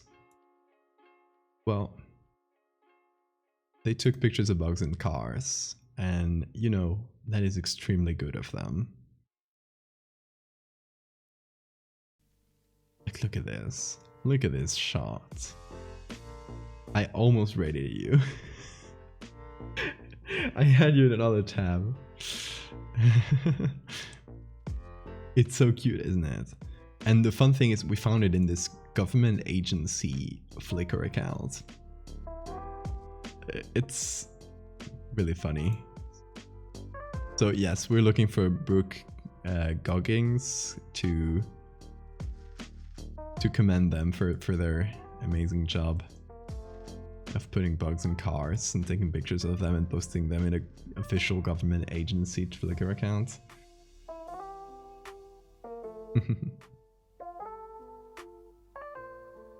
Amazing. But yeah. And that'll be all for today. Friday, I won't be streaming. I will stream on Friday, so if you didn't know, this Friday obviously is New Year's Eve. I'm not even here, so I won't be able to stream. I'll probably try to sneak one on Sunday to finish Inscription, which I really want to finish with, or at least continue Inscription. I don't know how long I have left. And what else? And yeah, other than that, Monday will be the regular stream. We'll probably do some architectural horror stuff if I manage to figure out a couple things before then. This is the regular thing I mentioned. Yeah, I had it on the other tab. Yes, it seems like there's no... Oh, here it is. Oh, that's a pre-order. Okay. But I saw the... Hold on.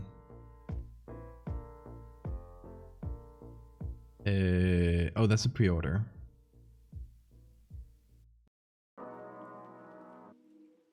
This one, but it's sold out. Oh, okay, that's another one. That's the one I had seen. Okay. That's this one. That's the main one. I love it. I love the look. I wish I could sell every book like this. Fantastic. Very cool stuff.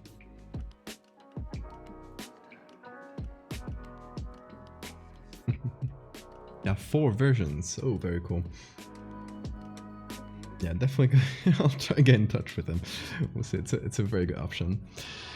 Sign of the new gang sign. How was it? So it's the V and the A, and then there's this, right? Or for the other side, yeah. Valdevia gang.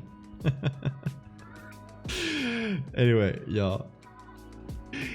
It's been great, but I'm pooped, so we'll leave it for today.